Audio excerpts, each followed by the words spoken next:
안녕하세요. 캠퍼스 멘토 안광배입니다.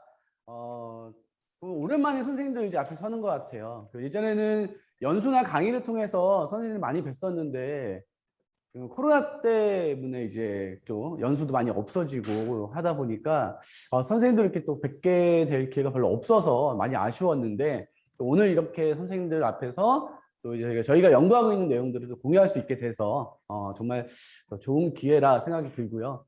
사실 이렇게 수요일 저녁에 선생님들 또 바쁘실 텐데 또 쉼도 취하셔야 되고 그런데도 이렇게 또 배움의 열정을 가지고 참가해 주셔가지고 제가 너무너무 박수를 보내드리고 싶습니다. 그래서 어쨌든 저희가 그 캠퍼스 멘토가 이제 10년 됐어요. 올해 이제 10주년이 돼가지고 만 10년 동안 잘 성장해 오고 있는데 앞으로 이제 더 성장하는 모습을 보여드리기 위해서 저도 이제 조금 더 많은 이제 고민을 하고 있습니다. 그래서 저는 개인적으로는 7월 달에 집을 제주도로 이사를 했어요. 저희 온 가족, 저희 세 아이를 데리고 다 제주도로 이사를 했습니다. 그래서 평일에 이제 잠깐 이제 회사를 와서 이제 보고 다행히 저희 회사에 이제 그 친구들이 너무 잘 해줘서 제가 이제 제주도에서 새로운 또 사업을 구상할 수 있게끔 많은 이제 시간을 만들어주고 있어요. 그래서 제가 아마 그 제주도에서 구상하고 있는 사업들도 선생님들께 충분히 또 도움이 될 수 있는 내용들일 테니까 계속 관심 가져주시고 많이 응원해 주시면 선생님들께 더 도움이 될 수 있는 캠퍼스 멘토가 되도록 하겠습니다. 뭐 제주도 갔다 오니까 부럽다고 하시는 분들 많으시네요. 아마 제주도 계신 선생님들도 계실지 모르겠지만 제가 한 4년 전에 제주도 선생님들한테 연수 때 가서 약속드린 게 있었어요. 제가 제주도에다가 어떠한 교육 공간을 좀 만들고 싶다라고 해가지고 그 말씀드린 적이 있었는데 좀 이제 그걸 좀 현실화 시키고 싶어가지고 이번에 이제 제가 다 식구들을 데리고 이제 제주도 갔습니다. 네, 그래서 이제 어쨌든 뱉은 말이니까 지켜야겠죠. 그래서 그게 문제는 이제 나중에 또 제가 오픈을 할 테니까 선생님 많이 이제 기대해 주시고요. 오늘은 선생님들과 그 나눌 내용이 트렌드로 본 청소년 진로 교육이지만 트렌드에 대한 내용을 많이 말씀드리진 않을 거예요. 왜냐하면 사실상 그 밑에 이제 제가 변하는 것과 변하지 않는 것이라고 그 부제를 달아놨잖아요. 변하는 것이 중요할까요? 변하지 않는 것이 중요할까요? 변하는 것, 또 변하지 않는 것. 그죠? 우선 저희 회사가 둘 다 중요하죠. 당연히 둘 다 중요하죠. 저희 회사가 추구하고자 하는 이 교육의 그 핵심이 본질이에요. 네, 본질. 그래서 그 본질을 중심으로 이제 이야기를 드릴 거기 때문에 트렌드에 대한 부분은 저희가 이제 정보를 제공하는 차원에서 좀 말씀을 드리고 저희가 지금 3년째 고민하고 있는 직업의 본질이라는 내용이 있습니다. 그 내용들을 좀 말씀을 드리도록 하겠습니다.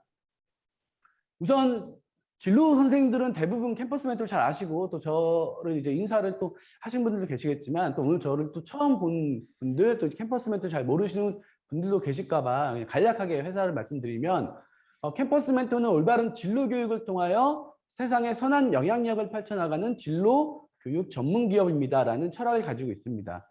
근데 이 철학을 제가 항상 강의 전에 말씀을 드려요. 들어보신 분도 계시겠지만 왜 말씀을 드리냐면 제가 처음에 10년 전에 창업을 할 때 회사의 철학을 기업 철학을 뭘로 가질까 고민을 좀 많이 했었어요. 그때 이제 다른 회사들의 철학을 봤더니 너무 멋지고 막 그냥 막 너무 매력적인 거예요. 그래서 이제 있어 보이게끔 만들면 되겠구나 생각이 들었는데 좀 더 고민해 보니까 철학이라는 게 쉽게 바뀌지가 않잖아요. 그래서 고민을 해봤어요. 그래서 제가 어떤 철학을 가지고 있어야 변하지 않을 수 있을까라는 생각이 들어가지고 제 개인적인 철학이 선한 영향력이라는 철학을 갖고 있습니다. 그래서 제가 세상에 선한 영향력을 펼치는 사람이 제 개인 철학이에요. 그래서 이 철학을 회사에다 넣으면 좋겠다 해서 기업도 이제 선한 영향력을 말을 넣었는데 선생님들이 너무 좋아하시더라고요.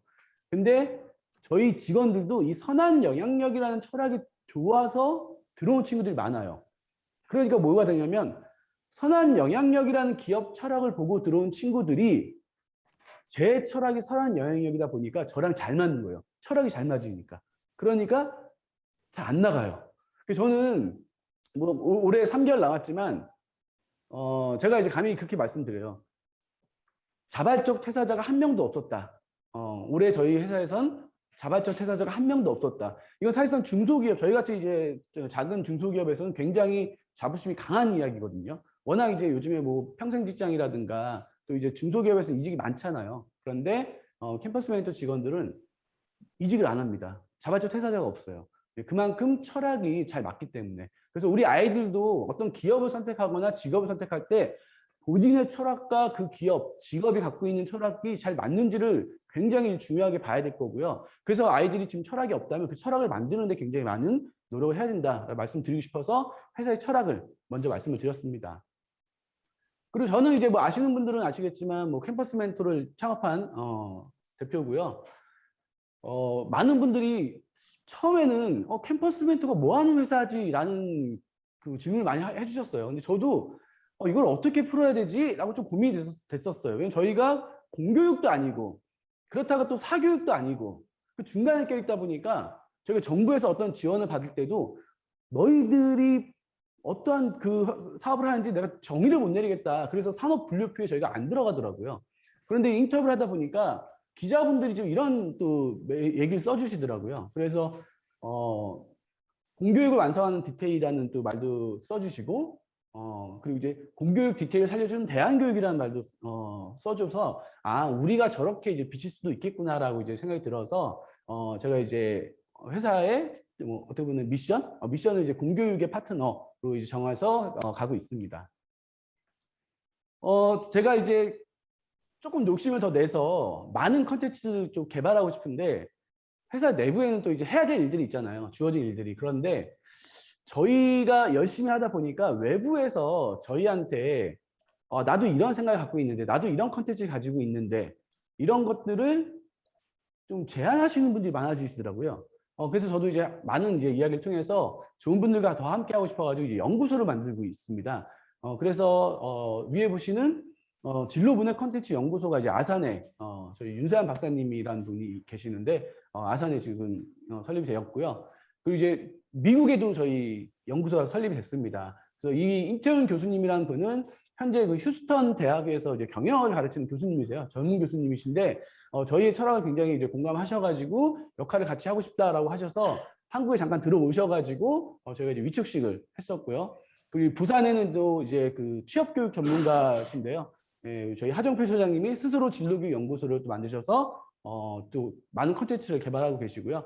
또 저희 이제 청년 단체예요. 청소년 단체의 그 이재우 대표와 진로회나 운영 사무국 후원식을 체결해가지고 청소년들이 스스로 진로에 대해서 좀 고민할 수 있게끔 또 활동할 수 있게끔 저희가 이제 지원해주는 그런 역할도 하고 있습니다. 그래서 캠퍼스 멘토는 좀 다양한 지금 이제 도전을 하고 있고요. 여기서 나오는 다양한 컨텐츠들을 또 선생님들께 전달하는 그런 역할들도 지속적으로 해 나가겠습니다.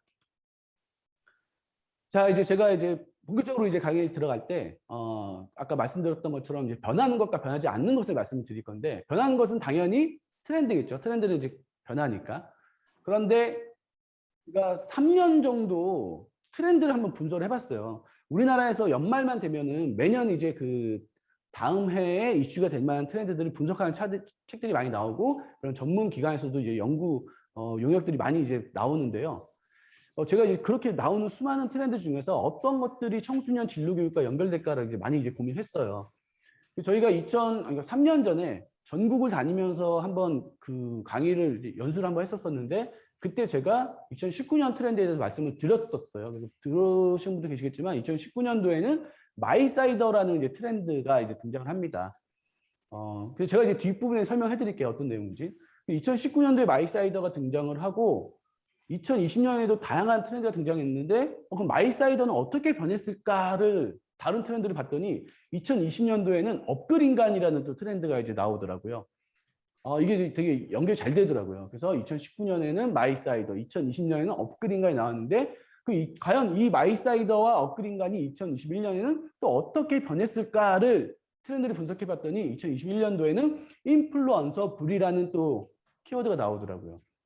자, 마이사이더, 업글인간, 인플루언서블 3년 동안 트렌드 연구 기관에서 수많은 트렌드들을 분석해서 발표를 했는데 제가 청소년 진로교육과 가장 어울릴 만한 트렌드를 뽑아봤는데 공교롭게도 굉장히 잘 연결되는 일맥상통한 단어들이 나오더라고요. 자, 요거 이제 지금 제가 뒤에서 설명드릴게요. 마이사이더는 우리가 이제 아싸 또는 인싸 이런 얘기 많이 하잖아요. 아웃사이더, 인사이더. 그런데 어찌 보면은 아웃사이더라든가 인사이더는 본인이 선택하는 게 아니라 어떠한 기준이 정해져 있어요. 그 기준 안에 들어가 있으면 인싸라고 얘기하고 밖에 나가 있으면 아싸라고 많이 얘기하더라고요. 근데 이제 그런 것들을 우리는 당연히 받아왔는데 어느 날부턴가 그걸 부정하는 친구가 생긴 거예요. 왜 내가 아싸가 아닌데 왜 나를 아싸로 표현하지? 내가 인싸가 아닌데 왜 나를 인싸로 표현하지? 그 기준 누가 정한 거지? 하면서 스스로 기준을 세우는 친구들이 생깁니다. 그래서 마이사이더들이 이제 등장을 하면서 트렌드로 주목을 받죠. 이 마이사이더들의 특징, 나는 나로 살기로 했다. 그러니까 나를 굉장히 이제 중요시 생각하는 거죠. 근데 이 나를 중요시 생각한다는 게 개인주의, 이기주의가 아니에요. 내가 중요한 것처럼 다른 사람의 삶도 중요하다라는 이 다양성에 대해서 굉장히 이제 어떻게 보면 집중을 많이 합니다. 그래서 우리가 자신의 기준으로 산다, 자신의 뜻대로 산다, 그럼 너무 이기적, 뭐 개인주의적 아니야? 라고 생각할 수 있겠지만 그게 아니라 내 기준을 세우고 내 기준을 중요시 생각하는 것처럼 다른 사람의 기준도 존중해주는 그러한 이제 성향들이 나타난다라는 게 이제 마이사이더의 특징입니다. 그래서 그들은 진정한 성공과 행복의 의미를 다시 고민하기 시작해요. 우리가 이제 어렸을 때는 어른들이 이렇게 성공하는 거야. 또는 이렇게 행복하게 사는 거야. 라는 말을 많이 들었어요. 그죠? 그런데 지금 아이들에게 그 이야기를 하면은 그거는 엄마 생각이고, 그거는 아빠 생각이고, 그거는 선생님 생각이고, 저는 달라요. 라고 이제 얘기를 하잖아요. 즉, 진정한 성공과 행복한 삶에 대한 기준이 바뀌는 거죠. 사회가 정한 기준이 아니라 내가 정한 기준으로. 이게 이제 마이사이더들이 고민하고 실행하는 그런 모습이었어요. 근데 그들이 그러한 활동을 통해서, 그러한 생각을 통해서 성장하면서 그 다음이 업글 인간으로 이제 넘어가더라고요. 이제 자기가 이제 정했잖아요. 내 기준. 난 어떻게 살아야겠다. 난 어떻게 살아야 성공하고 행복할 수 있겠구나라는 걸 생각했잖아요. 그럼 그거대로 성장해야 되잖아요. 성장. 그래서 이 업글 인간들은 성장을 되게 지향합니다. 어제보다 나은 삶. 그래서 단지 성공의 목표를 지향하고 뛰어가는 게 아니라 어제보다 내가 오늘 더 행복했으면 좋겠고 어제보다 오늘 내가 더 성장했으면 좋겠고 그래서 성장의 초점을 굉장히 많이 맞춥니다. 그러다 보니까 성공보다 성장이 중요하다는 이야기를 많이 하고 성장을 위한 다양한 길이 있다는 걸 이제 알게 되는 거예요. 예전에는 어른들이 이렇게 하면 성공하는 거야, 이렇게 하면 성장하는 거야 라고 얘기를 했더니 그냥 뭐 어른들이 이야기하는 대로 따라가면 되겠다라고 생각했다가 마이사이더들이 등장하면서 그건 아니잖아요. 그러면 이제 성공의 기준도 바뀌었으니 그 성장하는 기준도 또 방법도 다양하지 않을까요 하면서 다양한 길을 찾기 시작한 거예요, 그들이. 그러다 보니까 방송에서도 사실상 어떻게 보면 방송국에서 다루는 소재들이 제일 트렌디합니다. 어떠한 그 산업보다도 방송이 가장 민감해요, 트렌드에. 그래서 이제 2년 전부터 부캐라는 게 이제 등장을 했었죠. 그래서 이제 그 놀면 뭐하니에서 유재석 씨가 다양한 분야에 도전하면서 성공하고 성장하는 모습을 보면서 많은 사람들이 이제 박수를 쳤죠. 사실상 유재석이라는 뭐 명 MC긴 하지만 그 사람이 하프를 연주를 하거나 트로트 가수로 도전을 하거나 그죠?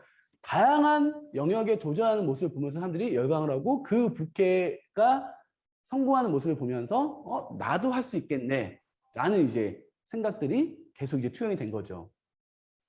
그러다 보니까 개인을 성장시켜주는 다양한 이제 카테고리들이 생깁니다. 산업들이 생겨나요. 대표적으로 이제 어른들은 이제 몸에 대한 관심이 많잖아요. 그리고 이제 취미에 대한 거, 그리고 지식에 대한 거. 그래서 사람들이 자신의 성장에 대해서 관심을 갖다 보니까 이런 산업이 성장하면서 창업 시장에서도 그동안 찾아보기 어려웠던 이제 새로운 창업 아이템들이 나오기 시작하는 거예요. 온라인 취미 클래스인 클래스 101이라는 이 사이트는 아시는 분도 있으시겠지만 대학생들이 이제 만든 처음에 이제 과외 사이트에서 시작해가지고 취미 플랫폼으로 넘어갔는데 창업한 지 1년 만에 100억 이상의 투자를 받으면서 지금은 굉장히 이제 큰 규모의 사업을 이루고 있고요.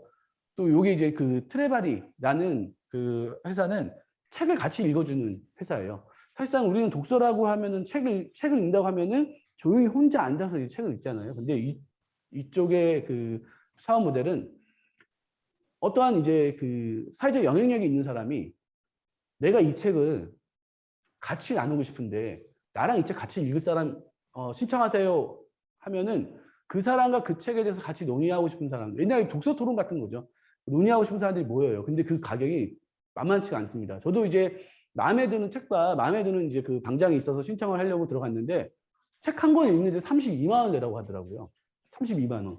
책 한 권 구입비가 2만 원밖에 안 되는데 그 책을 읽는 그 모임에 들어가는 게 32만 원인 거예요. 그런데 결제를 하려고 하니까 이미 매진이에요. 마감인 거예요. 그래서 와, 책 한 권이 있는데 이 수십만 원 내고도 사람들이 참여를 하는구나. 왜? 다양한 사람들과 의견을 나누면서 자신이 성장할 수 있는 그런 경험을 할 수 있기 때문에 이러한 이제 어떻게 보면 성장을 도와주는 창업 플랫폼들이 많이 이제 활성화됐다라는 게 이제 트렌드에 반영된 증거고요. 마지막 그 2021년에 나온 이제 그 트렌드 마지막은 이제 인플루언서블입니다. 인플루언서블. 뭐 영어로 보시면 뭐 영향력이라는 게 약간 들어가잖아요. 아까 말씀드렸던 것처럼 마이사이더가 자신의 기준을 세웠다면, 그죠? 자신의 기준을 세웠다면 그 기준에 맞춰서 성장을 하고 성장을 했으면 뭐 해야 돼요? 이제 펼쳐야 되잖아요.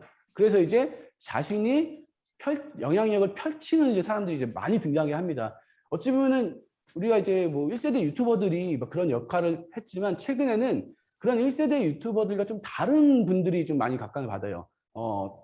굉장히 아주 평범한 학생인데 자신이 잘하는 걸로 유튜브 또 크리에이터 역할을 하면서 굉장히 이제 많은 이제 영향을 펼치는 친구들인데 이 친구는 구슬주라는 친구예요. 지금 유튜브에서 한 8.5만 명 정도 이제 그 구독자가 있는데 저희도 그 학과 바이블이라든가 또는 뭐 교과세트 바이블이라든가 뭐 이런 책이 나오면 이 친구한테 광고를 의뢰해요. 한 번 광고 의뢰하는데 뭐 몇백만 원씩 냅니다. 이 친구가 그거를 며칠 동안 분석을 해요. 그리고 자기 나름대로 분석한 내용을 가지고 영상을 만드는데 그 영상에 수만 명 학생들이 이제 붙어서 관람을 하고 댓글을 달아줘요. 그럼 저희는 그 댓글을 보면서 우리의 책을 사람들은 이렇게 판단하는구나. 또 이런 그 인플루언서들은 이렇게 또 해석을 하는구나 하면서 저희들 공부가 많이 되는 거죠.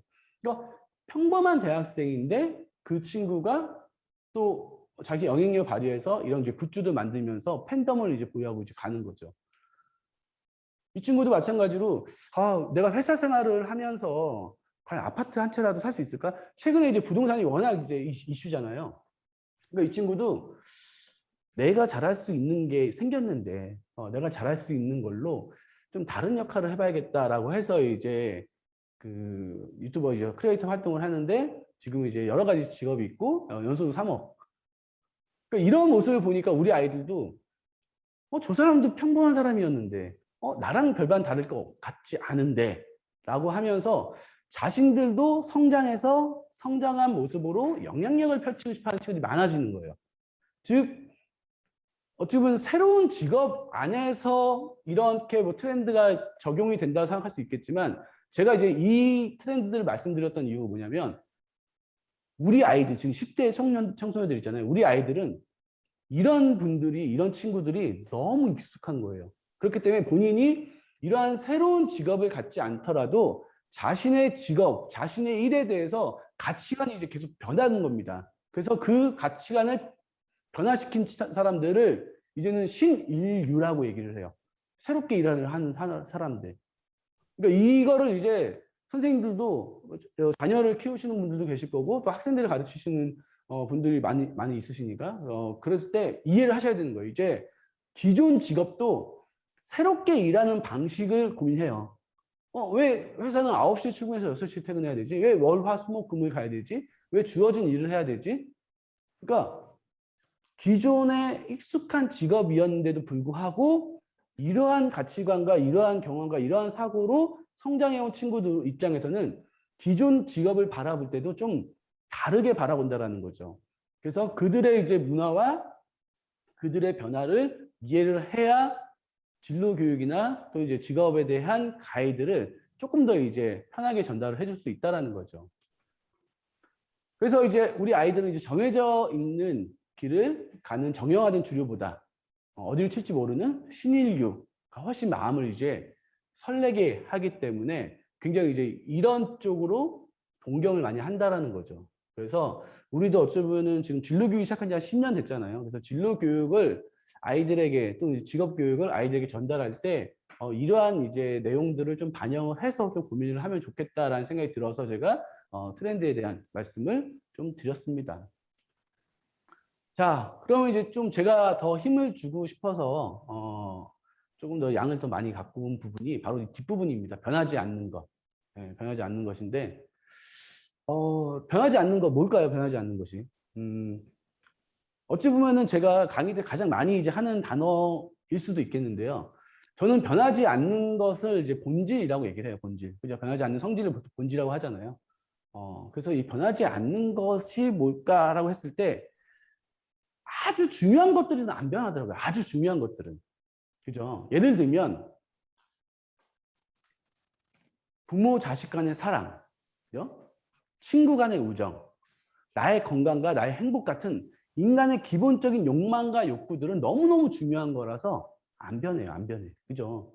그렇기 때문에 우리 아이들의 진로에 대한 고민 아주 중요해요. 물론 꿈의 직업이라든가 본인이 이제 어떤 성장하고자 하는 방향은 바뀔 수 있지만 속에 있는 자신의 본질적인 욕구와 욕망은 변하지 않기 때문에 그걸 잘 찾아주는 게 되게 중요하다라는 생각이 듭니다. 아마 선생님들이 제일 진로 선생님들이 많으시니까 제일 많이 들었던 단어가 이제 진로잖아요. 저도 이제 진로 교육을 처음 접했을 때 제일 먼저 찾아봤던 게 이제 진로라는 단어의 정의였었어요. 진로, 네이버 백과사전에 진로 검색을 하면은 이렇게 앞으로 나아갈 길 이렇게 나옵니다. 아마 다 그렇게 지금 해석을 아마 하고 계실 텐데 제가 한 6년쯤 했을까요? 그때부터 왠지 이 진로에 대한 해석이 좀 어색한 것 같은 느낌이 들더라고요. 이게 맞나? 정말 진로가 앞으로 나아갈 길일까? 진로 교육을 계속 고민하면서 연구하면서 또 아이들을 만나다 보니까 뭔가 부족해 보이는데 라는 생각이 든 거예요.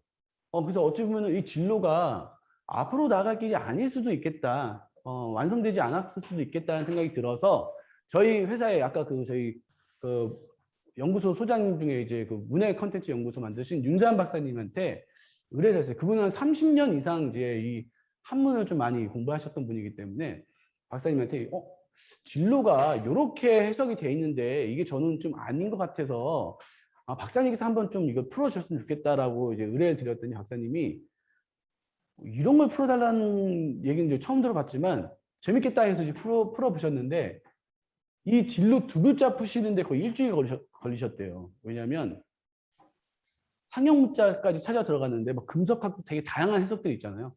다 뒤져서 우리가 교육에 맞는 곳으로 이제 해석을 하려다 보니까 너무 이제 오래 걸렸다고 하는데 결국 이제 풀어내시더라고요. 일주일 걸리셔서. 그래서 이제 그것 좀 말씀을 드릴게요. 자, 이 진로라는 글자, 여러분들 다 아시죠? 이제 나아가 진짜와 길로자로 이제 구성되어 있는 이 진로라는 글자. 참 한문으로만 이제 익숙했는데 이 글자들이 왜 만들어졌을까? 어떻게 해서 만들어졌을까를 보면 되게 재밌더라고요. 이 우선 나아갈 진짜를 보시면요. 이 나아갈 진짜는 어떻게 구성이 되어 있냐면 크게 보면은 이 새의 걸음걸이 특성을 이제 글자로 표현한 상형 문자입니다. 되게 글자는 복잡해 보여도 상형 문자예요. 새의 걸음걸이 특성을 표현한 상형 문자. 즉 새를 의미하는 상형 문자와 새의 발자국을 의미하는 상형 문자가 처음에 이제 만들어집니다. 그림으로 만들어지죠. 자, 새와 발자국을 표현하고 있어요. 거기에 이제 새가 발자국을 이제 찍고 나가잖아요, 앞으로.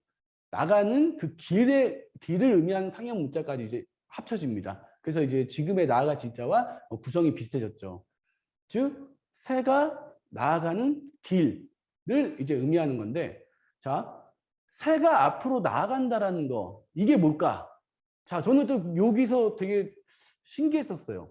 새는 그냥 나가는 거 아닌가? 앞으로 그냥 걸어가는 거 아닌가? 날아가는 거 아닌가라고 생각했는데 새가 앞으로 나간다라는 의미는 자, 선생님 생각해 보세요. 새가 언제 앞으로 나갈까요? 새는 사실 뒤로 잘 안 걷죠. 옆으로 잘 안 걸어요. 앞으로만 걸어요. 새가 언제 앞으로 걸어갈까요? 왜 앞으로 걸어갈까요? 친구와 약속이 있어서? 그럴 수도 있겠죠. 근데 대다수의 그 경우는 먹이를 찾을 때, 그죠? 새들은 먹이를 찾기 위해서 앞으로 나아갑니다. 먹이를 찾는다는 건 뭐죠? 자신의 생명을 지키기 위해서. 그렇죠. 지렁이를 발견했을 때. 예, 지렁이를 발견했을 때 이제 앞으로 가는 거죠. 자기의 생명을 지키기 위해서. 또는 포식자가 나타났을 때, 생명의 위협을 느꼈을 때 피하기 위해서 앞으로 날아갑니다. 그렇죠. 즉 새한테 앞으로 나아간다는 의미는 생명과 직결된 거예요. 즉 앞으로 나아간다는 의미 자체가 굉장히 이제 중요한 심오한 의미를 갖고 있는 거죠. 그게 이제 나아간다는 의미예요. 동서남북의 방향이 아니라 정말 중요한 것을 지키기 위해서 나아간다라는 거. 근데 문제는 얘였어요. 길. 자, 아까 앞으로 나갈 길 해가지고 6글자는 나가 진짜와 연결돼 있었는데 길로 자는 그냥 길로만 해석이 됐어요. 해석이 안 된 거잖아요. 그죠? 근데 우리는 해석이 됐다고 생각했었어요. 그동안은. 근데 이 길이 어떤 길인지 한문으로 보면 굉장히 다양한 요소가 이제 구성이 되어 있는데 왜 길로만 표현했을까? 그래서 이거를 푸는데 오래 걸리셨대요. 이걸 푸는데. 자, 이거에 대해서 좀 말씀드릴게요. 이 길로자는 어떻게 구성이 되어 있냐면 이렇게 앞에 큰 이제 글자가 있고 뒤에 이제 큰 글자가 있죠. 이 상형 문자들이 이제 또 합쳐진 글자인데요. 예를 들면 이제 앞에 있는 글자에 위에 동그라미는 이 무릎의 뼈 모양을 이제 표현한 거고요. 밑에는 이제 그 발의 모양, 이제 발의 형상, 또 그 길, 이걸 이제 표현한 건데, 그 앞에 있는 이 글자는 사람의 발, 그리고 발이 가는 길까지 의미를 하는 건데요. 문제는 얘예요, 얘. 뒤에 이제 우자와 이제 구자로 나눠져요. 근데 이 우자는 그 사람의 발의 방향을 이제 표현하는데 그 방향이 어딜 향하고 있냐면 입구를 향하고 있어요. 입구. 이게 그냥 사람의 그냥 신체 기관인 입을 표현할 수도 있지만 여기에 이제 숨어져 있는 뜻은 사람의 이제 입이라는 게 어떤 기관이에요? 먹는 기관이잖아요. 살기 위해서 먹어야 되는 아주 중요한 기관이잖아요. 그걸 확대 해석하게 되면은 내가 지켜야 될 나의 고향, 집, 가족 다 이렇게 들어갈 수 있는 거죠. 굉장히 중요한 거죠. 즉 그쪽으로 향하고 있는 거예요. 방향이. 그러니까 어떻게 보면 앞으로 나아간다는 의미는 내가 지켜야 될 소중한 것들을 위해서 그 지켜야 될 것들을 위해서 필요한 것들을 가지고 나가는 것까지는 나가 진짜에 있는데 가지고 돌아오는 것까지 이야기를 해야 진로가 완성이 돼요. 근데 우리는 앞으로 나갈 길까지만 얘기하다 보니까 아이들의 꿈의 직업을 물어보고 그 꿈의 직업이 되는 과정까지는 굉장히 친절하게 설명을 잘 해줍니다. 그죠? 그래서 의사가 꿈이에요 했을 때 의사가 되면은 꿈이 이룬 것 같아요. 진로가 이제 완성된 것 같아요. 그런데 이 의미를 봤을 땐 의사가 된 거는 앞으로 나간다는 의미까지는 완성된 거지만 왜 의사가 됐지? 다시 돌아와서 뭘 지키려고 하지? 라는 부분까지 아이들이 진로 교육에서 찾아줘야만 가는 게 어떻게 보면 완성이 되는 그런 의미였어요. 그래서 이 진로라는 이 두 글자에 이렇게 많은 의미가 있다 보니까 과연 이거를 영어로 해석할 수 있을까? 영어로 설명할 수 있을까? 과연 진로라는 이 단어를 영어로 해석하면 어떤 단어가 나올까를 또 같이 고민하기 시작했어요. 박사님하고. 그런데 결국 못 찾았어요. 이 진로라는 의미가 너무 많은 의미를 담고 있다 보니까 보통 우리 진로 영어로 하면 가장 많이 나오는 게 커리어 나오잖아요. 그죠? 진로 교육하면 커리어 에듀케이션 나오잖아요. 그 커리어라고 얘기하기에는 이 의미가 담기지가 않는 거예요. 그리고 또 커리어는 사실상 직업이라는 의미가 더 가깝잖아요. 그렇기 때문에 이 진로는 굉장히 많은 의미가 내포되어 있다는 것을 좀 이해해 주셨으면 좋겠다는 생각이 들어서 제가 이제 이 진로라는 글자를 이렇게 풀어서 말씀드렸습니다. 자, 이 길로 잘 이렇게 보세요. 이게 어떻게 구성되어 있는지. 자, 그래서 이 진로는 나아갔다가 돌아오는 거. 그래서 제가 몇 년 전에 굉장히 유행했던 그 TV 프로그램 중에서 저게 있잖아요. 그 꽃보다 할배. 다 보셨을 텐데 그 할배 연예인들이 이제 여행을 가시잖아요. 근데 그때 이순재 선생님께서 이런 말씀을 하셨어요. 여행은 돌아오는 것이다라고 얘기하더라고요. 저는 그때는 잘 몰랐어요. 무슨 의미지? 근데 이제 이거와 연관해서 생각해 봤더니 여행을 떠나는 이유가 여행을 가기 위해서 떠나는 게 아니에요. 그죠? 사람들이 여행을 가는 목적은 지금 내 삶이 뭔가 좀 피폐하고 많이 지쳤을 때 휴식을 취하기 위해서 또는 새로운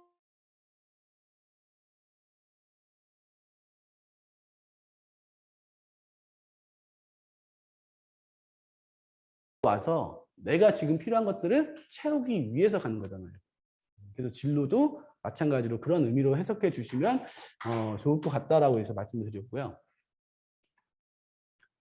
그러다 보니까 제가 진로에 이렇게 심오한 의미가 있다면 그럼 직업에도 굉장히 좋은 의미들이 있지 않을까? 우리가 보통 직업에 대해서 명칭은 이야기 많이 하지만 그 명칭에 담겨져 있는 뜻에 대해서는 많이 얘기를 안 해요. 그냥 직업이 하는 일에 대해서, 직업의 정의에 대해서 얘기하지만 그 직업이라는 그 직업명이 담고 있는 그 숨은 의미에 대해서 잘 얘기를 안 하더라고요. 그래서 제가 또 박사님한테 이야기를 해서 사명감이 꼭 필요한 직업들이 있는데 그 직업들 한번 좀 풀어달라라고 이제 해서 3개월 동안 또 이제 작업을 합니다. 박사님이 계속 한문 찾으시는 거예요. 막 금속학 다 뒤지시고 막 중국의 상형문자 사이트까지 들어가셔가지고 다 이제 찾으셨는데 되게 재밌는 이제 그 스토리들이 많이 나오더라고요. 그래서 제가 오늘 다는 소개해드리긴 어렵겠지만 몇 가지 말씀드릴게요. 우선 판사라는 직업이 있죠. 판사. 자, 선생님 진로교육 하시면서 그런 생각 안 해보셨어요? 판사를 왜 판사로 불렀을까? 우리 어렸을 때는 이걸 왜 컴퓨터라고 불렀지? 이걸 왜 숟가락으로 불렀지? 숟가락이 아니라 이게 얘들 신발이면 안 되나? 그래서 뭐 그 처음에 이 이름을 지은 사람이 누구일지 이런 것들 궁금했잖아요. 근데 제가 이제 직업명이 궁금해진 거예요. 왜 판사를 판사로 불렀을까? 왜 판자라는 한문을 썼을까? 그런 역할을 하는 사람들한테 다른 이름을 붙일 수 있지 않았을까? 막 이런 생각이 들다 보니까 그 한문을 이제 분석하게 됐는데 이 우선 판사 먼저 보여드릴게요. 이 판사를 이제 그 대표하는 이제 한문이 이제 판단할 판자가 있잖아요. 판단할 판자. 이 판단할 판자는 어떻게 이제 구성이 되어 있냐면 이 반을 의미하는 상형 문자와 카를 의미하는 상형 문자가 이제 합쳐진 글자예요. 그렇죠? 반을 의미하는 상형 문자와 카를 의미하는 상형 문자. 근데 이 반을 의미하는 상형 문자는 또 나누다라는 의미를 가진 상형 문자와 소를 의미하는 상형 문자로 나눠져요. 즉 소를 반으로 나누는 거예요. 소를 반으로 나누는 거. 근데 소가 어떤 의미냐? 소를 상징하는 상형 문자가 있는데 이거 반으로 나눈다고 했잖아요. 소는 예전에 경제적으로 봤을 때 정말 중요한 경제적인 수단이었어요. 그죠? 소가 몇 마리 있느냐에 따라서 이제 경제적인 그런 이제 뭐 가치를 좀 많이 부여했는데 그렇기 때문에 이 중요한 소를 공정함을 가지고 정확히 반으로 나누지 않으면 사적인 감정을 가지고 누구에게 유리하게끔 잘못 나누면 전쟁이 나는 거죠. 전쟁이. 그죠? 그 싸움이 일어나는 거예요. 그래서 결국에는 이 소를 아주 공정함을 가지고 반으로 나눌 수 있는 힘을 가지고 있는 사람을 우리는 판사라고 이야기합니다. 즉 판사한테 제일 중요한 역량은 뭐예요? 결국 공정함이죠. 공정함. 그죠? 판사가 공정함을 잃게 되면 어떻게 되죠? 그건 공정하지 않는 판사가 되는 게 아니라 완전히 이제 몰락한 판사가 되는 거죠. 그래서 우리는 뉴스에서 이런 기사들을 너무 많이 봤습니다. 그죠?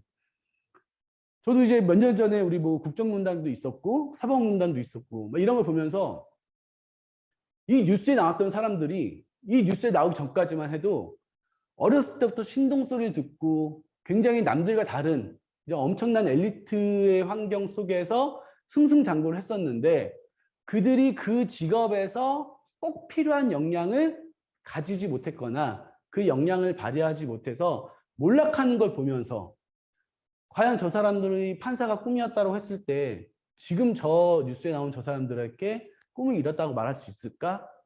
라고 얘기하기는 어렵잖아요. 그죠? 그래서 정말 직업교육에서 중요한 건 되는 것보다 되고 나서 그 직업으로서 인정받기 위해서 더 노력하고 유지하는 게 더 중요한데 그거에 대해서는 그 직업이 가지고 있는 본질적인 역량을 잘 파악하고 나의 역량과 맞추고 내가 역량을 개발해야만 그 직업인으로서 인정받을 수 있다, 성공할 수 있다라고 이제 본 거죠. 그래서 이 직업이라는 이제 이 단어에 다시 또 집중하게 됩니다. 저희가 이 직업의 본질을 연구한 지 지금 3년이 됐어요. 그리고 그 수많은 이제 그 직업 중에서 대표적으로 한 12개 직업만 선정해서 그걸 지금 책으로 지금 쓰고 있습니다. 그래서 이 직업에 대한 내용이라든가 또는 저희가 파헤친 그 여러 가지 직업들의 의미는 제가 이제 그 컨텐츠가 완성이 되면은 더 설명을 드리도록 하고, 오늘은 연수 강의니까 간단하게만 말씀드리면, 이 직과 업도 굉장히 복잡한 한자지만 상형 문자예요. 근데 간단하게 그 의미를 말씀드리면, 이 직자에는 귀가 나와 있잖아요. 귀. 그러니까 듣는 거. 누구한테 들어요. 내가 해야 될 일들을 누가 얘기해주고 그걸 들어요. 그걸 들은 거를 기록해요. 새기는 거예요. 새기는 거.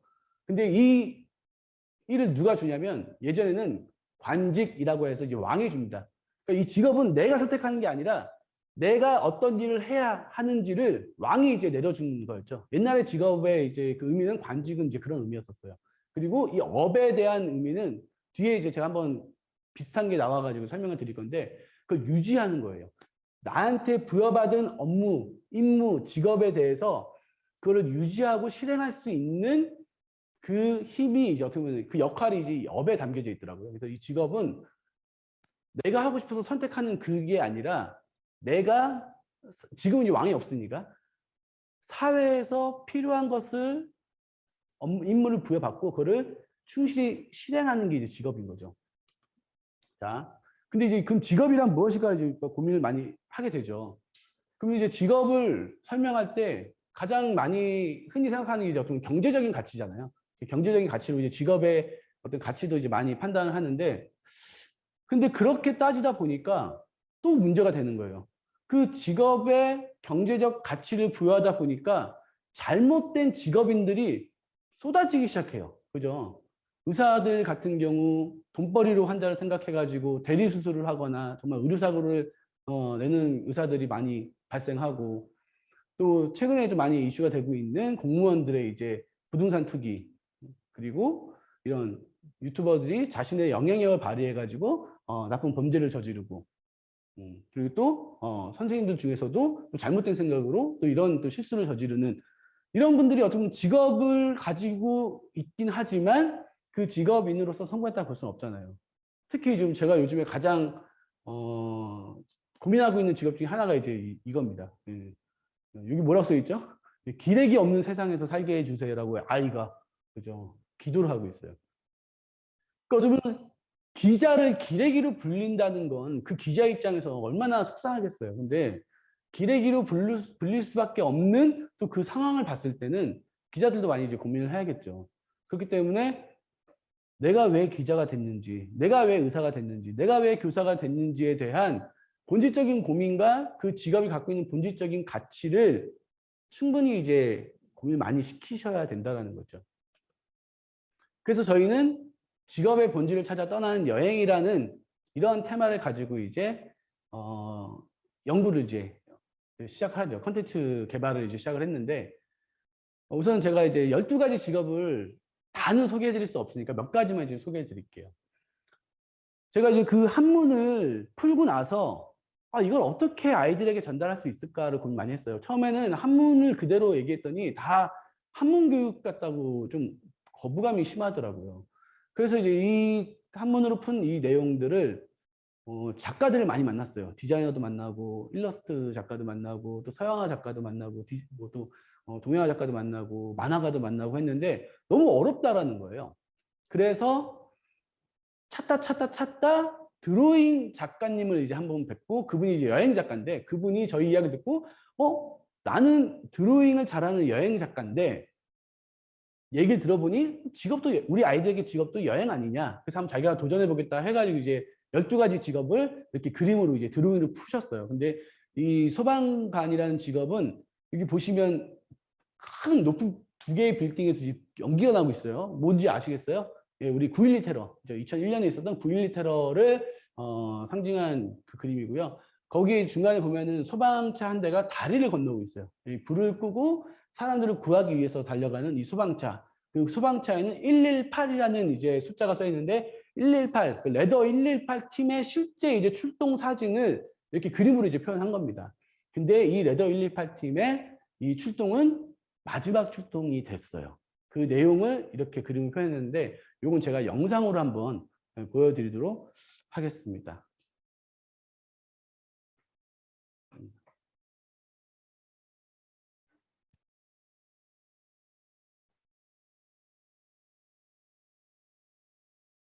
우연히 제가 이 소방관이라는 직업을 가지고 드로잉을 이제 그림을 그리기 위해서 이제 서칭을 했었는데 우연히 사진 한 장이 제 마음에 와닿았었습니다. 그 사진은 불의 연기에 이제 화염이 휩싸여 있는 어떻게 보면 처참한 광경에 쌍둥이 빌딩이 보이고 그리고 브루클린 다리를 건너서 홀로 외롭게 그 다리를 건너고 있는 어느 작은 빨간색의 소방차 한 대의 사진이었습니다. Can you give me a right long where you think he is just for RSA? Yeah, hold on a second. This is what I got. You hear about that input about possible news that 737 just hit the World Trade Center. This is real world. Another one just hit the building. Wow. Wow. Another one just hit it hard. Another one just hit the World Trade. Tony, we're going to stop everybody. We're going to shut Boston down. I suggest the same elsewhere. Another aircraft? The second one just hit the trade center. Yeah, we got to alert the military.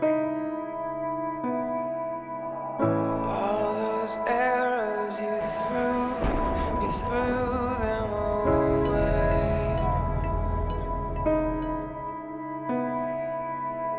You kept falling in love, and then one day, when you fell towards me.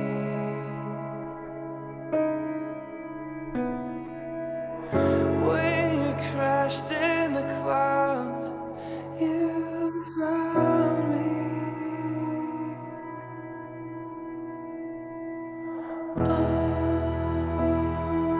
Please don't go.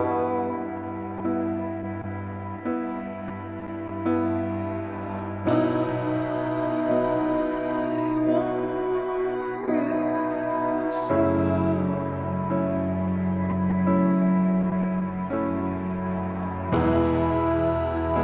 I can't let go, for I lose control.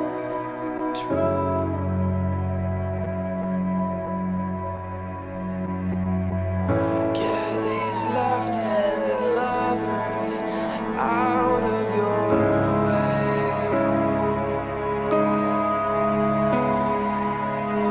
They look hopeful, but you should not stay.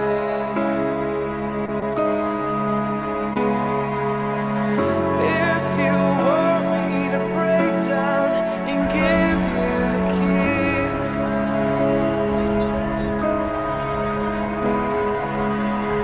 I can do that, but I can't let you leave.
어떻게 보셨어요? 이게 소방관의 진짜 모습이죠.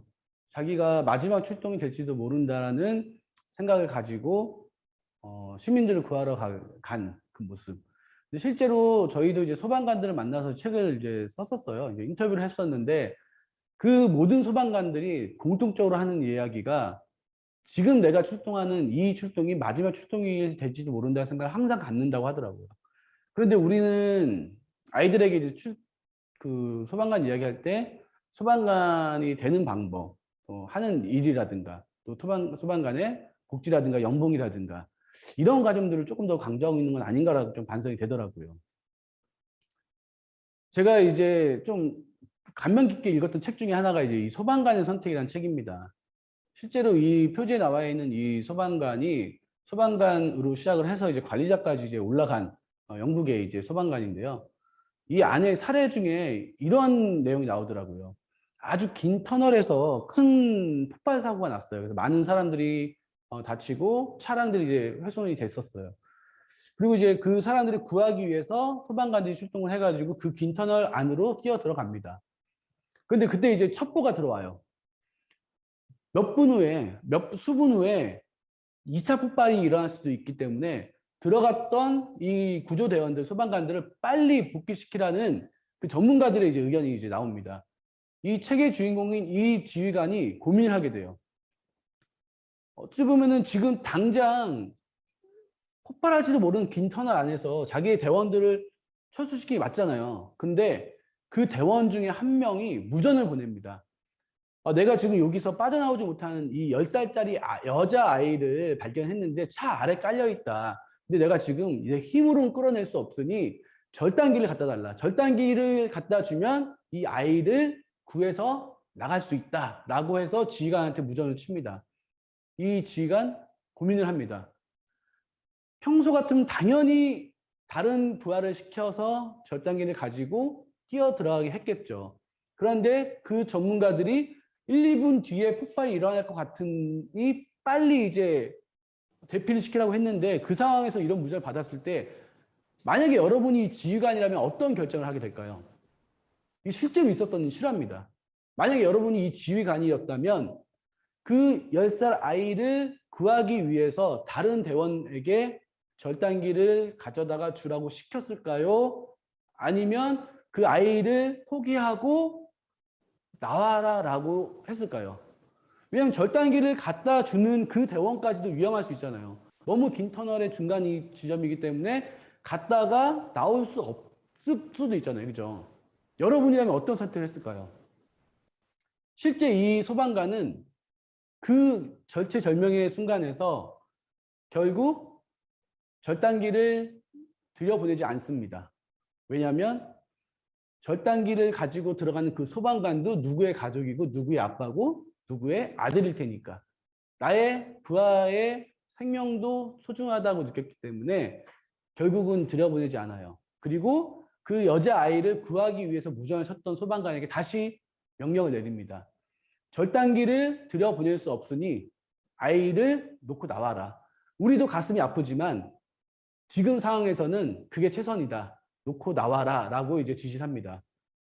근데 그 소방관이 다시 이야기를 합니다. 그 상황을 이해했고 절단기를 갖다 줄 수 없다는 상황도 자기가 인지를 했지만 나는 두고 나갈 수 없다. 왜냐하면 나도 집에 10살짜리 딸이 있는데 내가 지금 이 아이를 포기하고 나오는 순간 나는 평생 죄인으로 살 것 같다.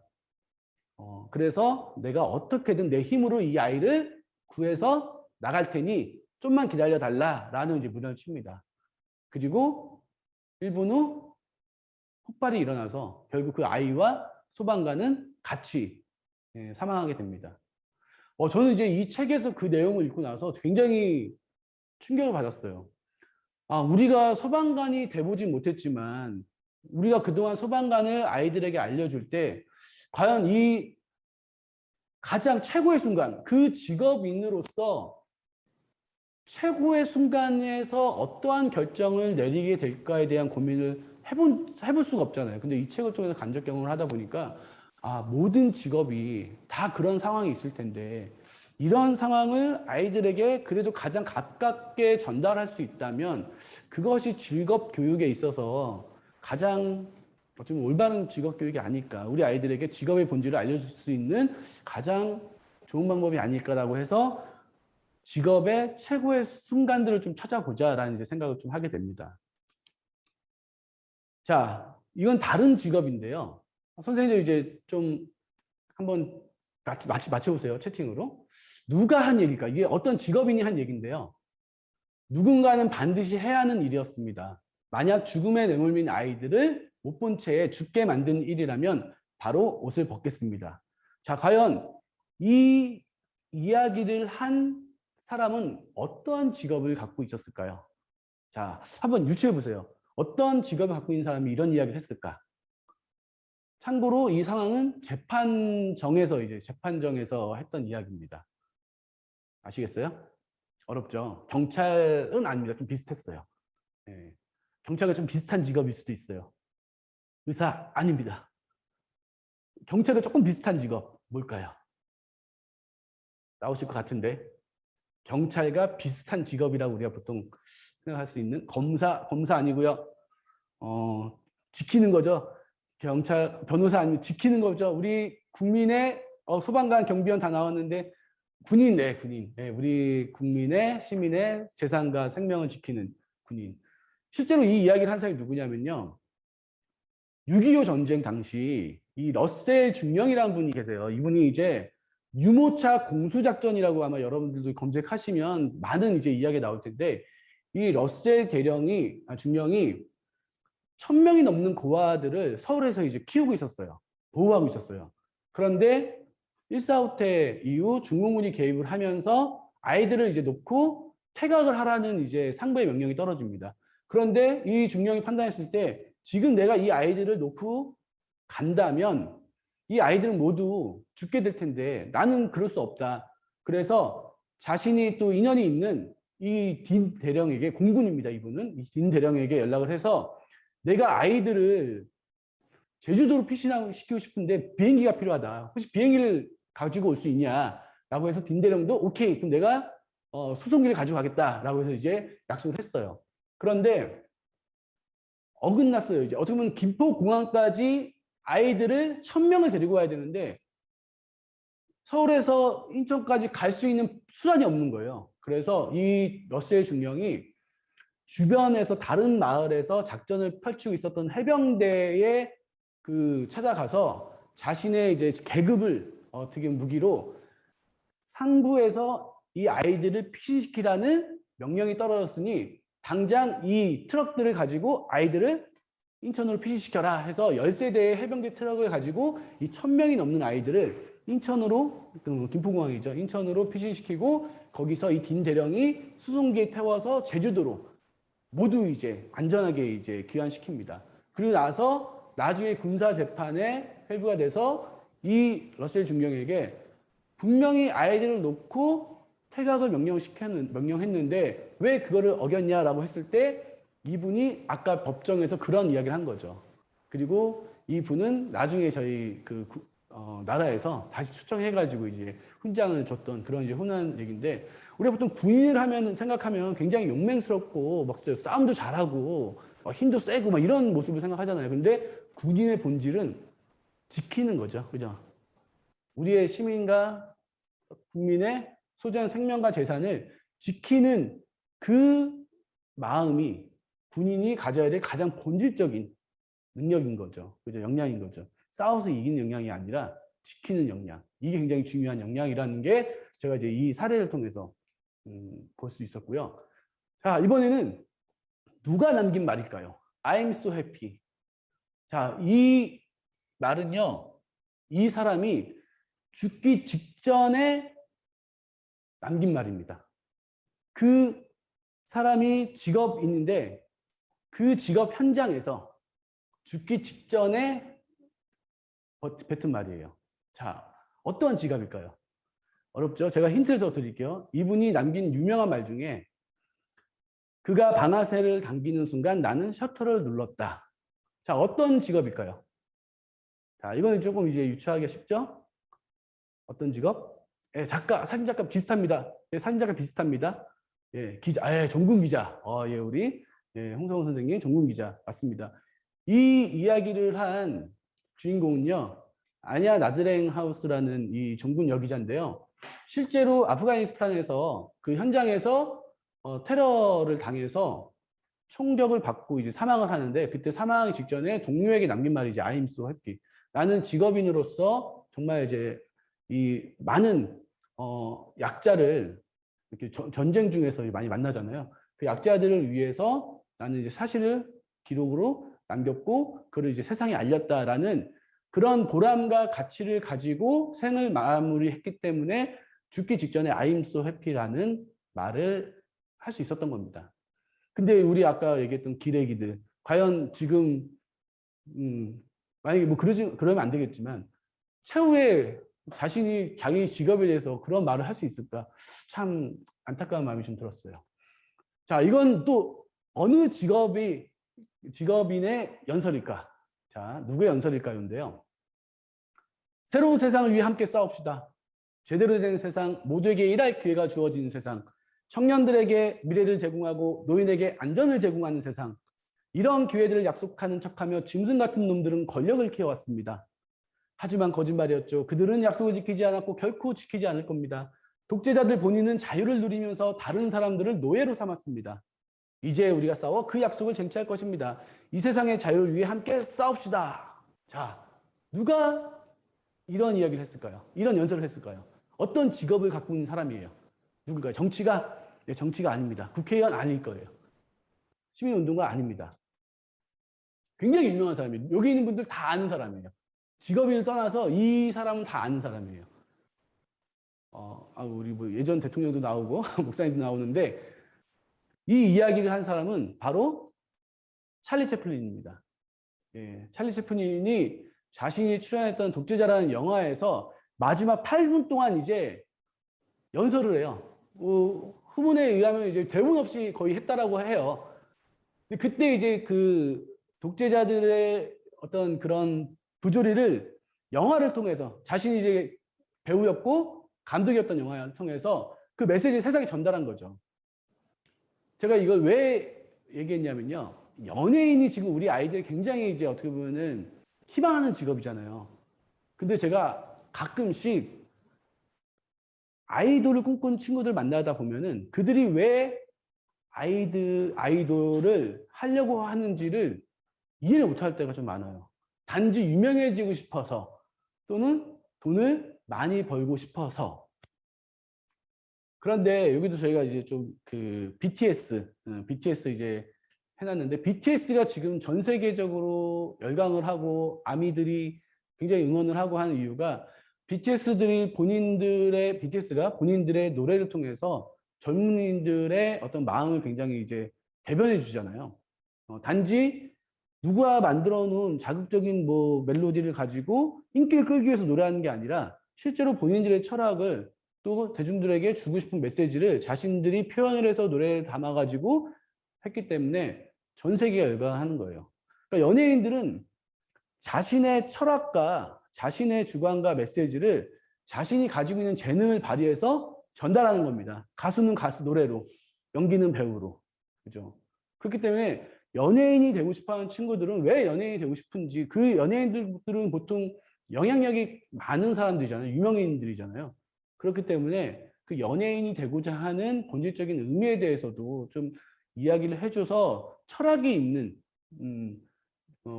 그 직업의 본질을 이해할 수 있는 연예인이 나온다면 오랫동안 많은 대중들에게 사랑받을 수 있는 스타가 될 수 있겠죠. 자, 이제 그 퀴즈는 이제 지나갔고요. 제가 12개 직업 중에서 한 번으로부터 한 2개 정도만 더 풀어드릴게요. 우선 선생님들이 가장 익숙한 이제 직업이죠. 이제 교사. 교사는 이제 가르칠 교와 스승사자가 이제 있는데, 이것도 이제 상형 문자더라고요. 저는 이제 이 한문을 이제 연구를 하면서 이렇게 어려운 글자들이 상형 문자였다니 참 신기하기도 했었는데, 자, 이 가르칠 교자는 이 사길 효자와 아들 자자, 그리고 칠복자가 이제 합쳐진 글자더라고요. 아마 선생님들이 아마 이거 많이 아실 거예요. 그죠? 가르칠 교자가 어떻게 구성되어 있는지. 근데 사귄다라는 게 뭐 남녀가 사랑하고 뭐 그런 것도 있겠지만 사람이 우리 아이가 자라서 사람으로서 사회에 잘 어울릴 수 있게끔 동화될 수 있게끔 교육이 필요하다라는 의미 이게 이제 사귄다라는 의미에 들어가 있더라고요. 그래서 아이들을 이렇게 사회에 동화될 수 있는 사람으로 가르치는데 요건 조금 이제 의견이 있더라고요. 예나 지금이나 공부하는 거 싫어하잖아요, 애들이. 그래서 그걸 조금 공부를 채찍질을 가하면서 회초리를 가하면서 시킨다라는 의미가 이제 가르칠 교인데 요즘에 이제 이 회초리 들면 좀 위험하죠. 그래서 회초리 대신 오히려 요즘에는 이거를 진로 교육이나 이제 동기부여로 좀 이제 해석을 할 수 있을 것 같은데 그렇기 때문에 사람으로서 살아갈 수 있는 많은 지혜와 또 인간에 대한 어떤 역량들을 가르쳐서 내보내는 게 선생님들의 역할인 거잖아요. 지식도 마찬가지로 그 안에 포함되어 있지만 너무 또 지식 위주로 갔을 때는 이게 이제 완성이 안 되는 거죠.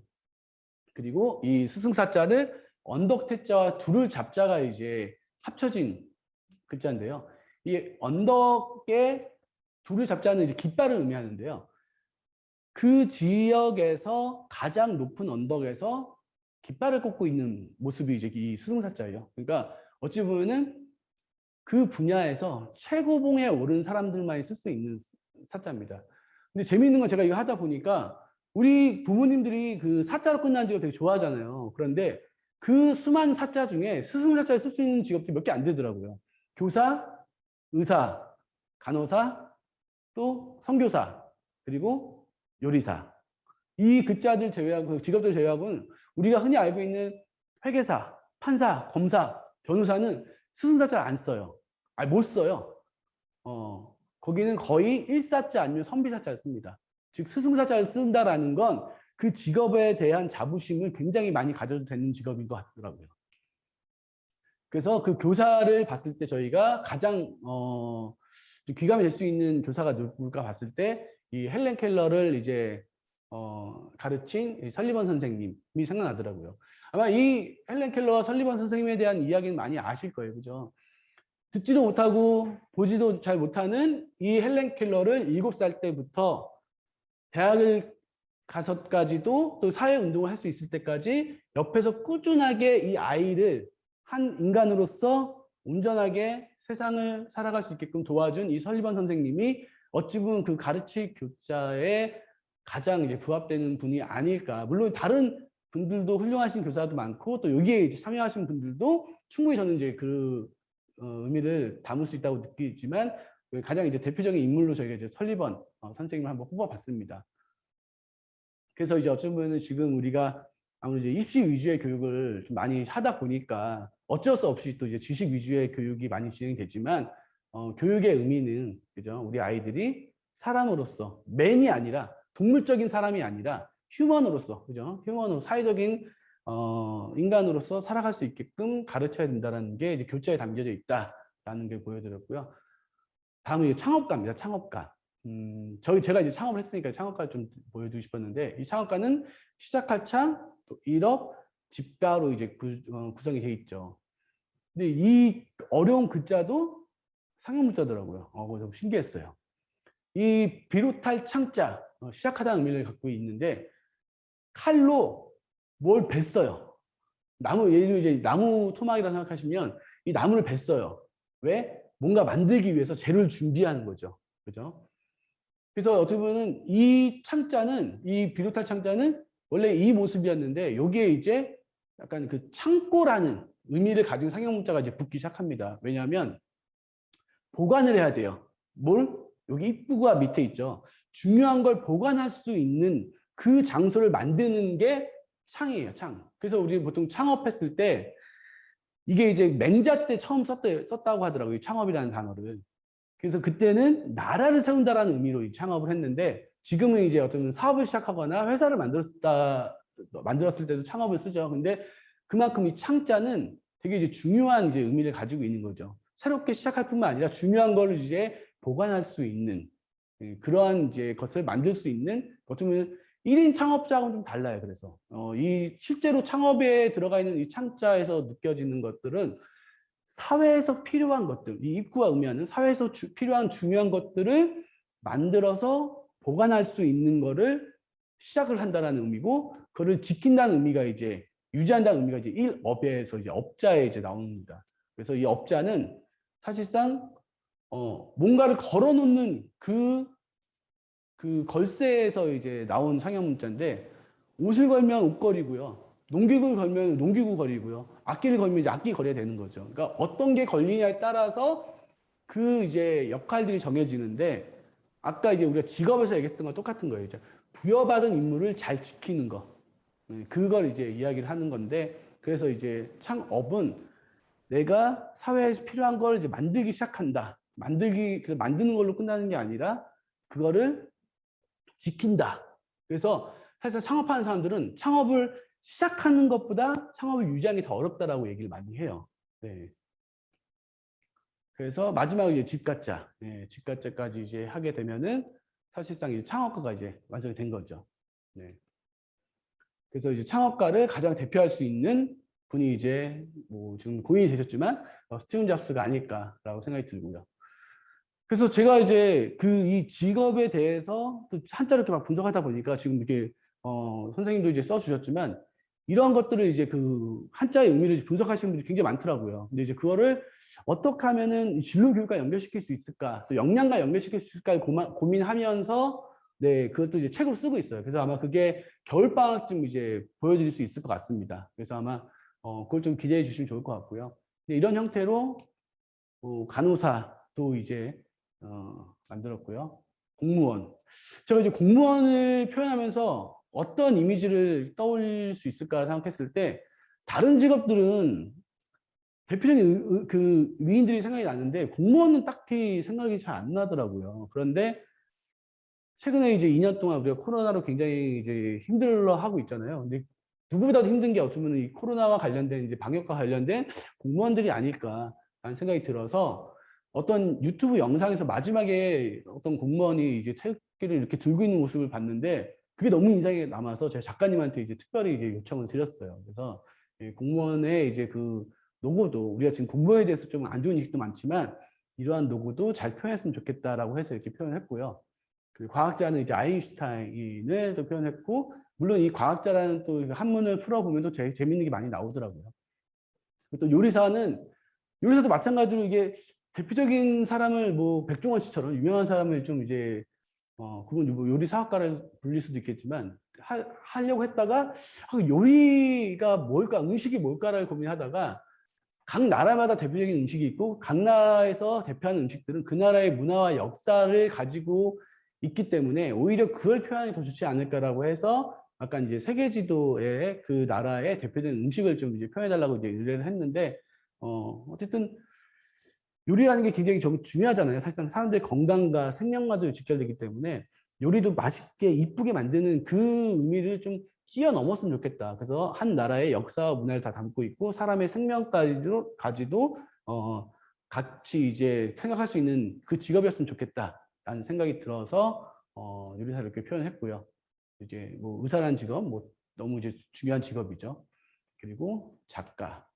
이렇게 12개의 직업을 저희가 이제 그렇게 좀 분석을 했어요. 그리고 직업마다 그 가장 핵심되는 역량들을 좀 찾아냈고, 그 역량들을 표현할 수 있는 그런 스토리들을 좀 만드는데 시간을 좀 많이 이제 할애를 했습니다. 그래서 요 내용들이 올해 이제 겨울방학쯤에 선생님들이 다양한 컨텐츠로 좀 만나볼 수 있을 것 같아요. 네, 그래서 제가 이제 뭐 물론 대부분 선생님들이 잘 하고 계시고 직업 교육도 잘 하고 계시지만, 오늘 제가 이제 이 말씀을 드렸던 건 직업에 대한 이제 본질적인 내용들을 조금 더 많이 강조를 해주는 게 좋지 않을까라는 생각이 들어서 오늘 이 내용을 준비했고요. 그걸 이제 교육하는 본질도 마찬가지로 그 직업이 갖고 있는 본질적인 가치를 잘 수행할 수 있는 이제 역량을 키우는 게 교육의 또 가장 큰 의미가 아닐까라는 생각이 들어서 제가 이제 말씀을 드렸습니다. 자, 이제 마지막으로 이제 제가 강의 때 많이 말씀드린 내용이긴 한데, 우리 아이들이 이제 이런 질문을 많이 해요. 어떤 일을 해야 성공할 수 있을까요? 하면서 좋아하는 일을 해야 성공할 수 있을까요? 잘하는 일을 해야 성공할 수 있을까요? 많이 물어봐요. 그죠? 근데 선생님들도 아마 그러실지 모르겠지만 저도 마찬가지로 처음에는 좋아하는 일을 선택하라고 얘기를 많이 했어요. 그죠? 왜냐면 애들이 잘하는 일이 많지가 않아요. 아직 어려서.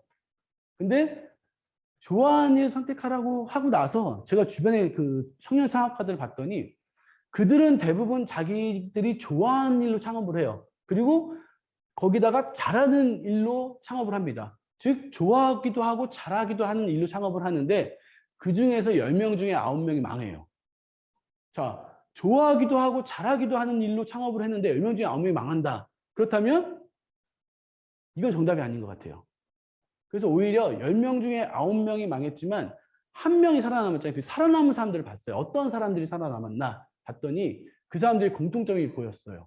어떤 공통점이 나왔냐면 그들은 누군가에게 필요한 일을 하는 사람들이었고요. 누군가는 해야 하는 일을 하는 사람들은 살아남고 성장하더라고요. 즉 우리 아이들이 어떤 직업을 갖게 돼도 그 직업이 누군가에겐 필요한 직업이고 누군가는 해야 할 직업이라면 그 직업은 사회에서 인정받고 존경받고 성장할 수 있는 거죠.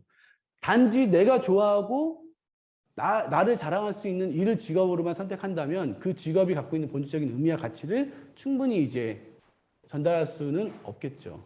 그래서 우리 아이들에게 누군가에게 필요한 존재가 될 수 있다는 거를 좀 교육을 통해서 알려줬으면 좋겠고 그러면 아이들은 누군가에게 필요한 존재가 됐다는 것만으로도 보람과 가치를 느끼고 그 일이 좋아지고 잘하게 됩니다. 자, 여기까지 오늘 제가 준비한 내용이었고요. 오늘 직업의 본질을 찾아 떠나는 여행 어떠셨나요? 제가 이제 많은 또 내용들이 있지만 오늘 시간 관계상 몇 가지만 좀 발췌해서 말씀을 드렸는데 다음에 또 기회가 되면은 또 좋은 컨텐츠로 찾아뵙고요. 이후에 또 약간 토크 콘서트가 있다라고 해서 제가 이제 영상으로 이제 마무리를 하고 다시 다른 모습으로 인사드리도록 하겠습니다. 영상을 한번 보여드리도록 하겠습니다.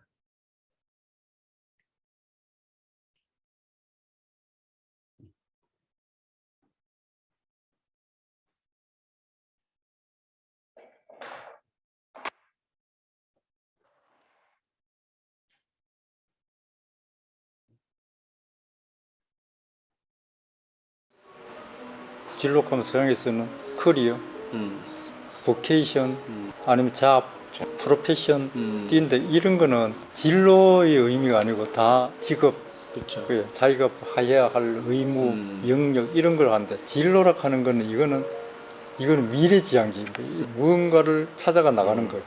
이런 말은 서양에는 없어요.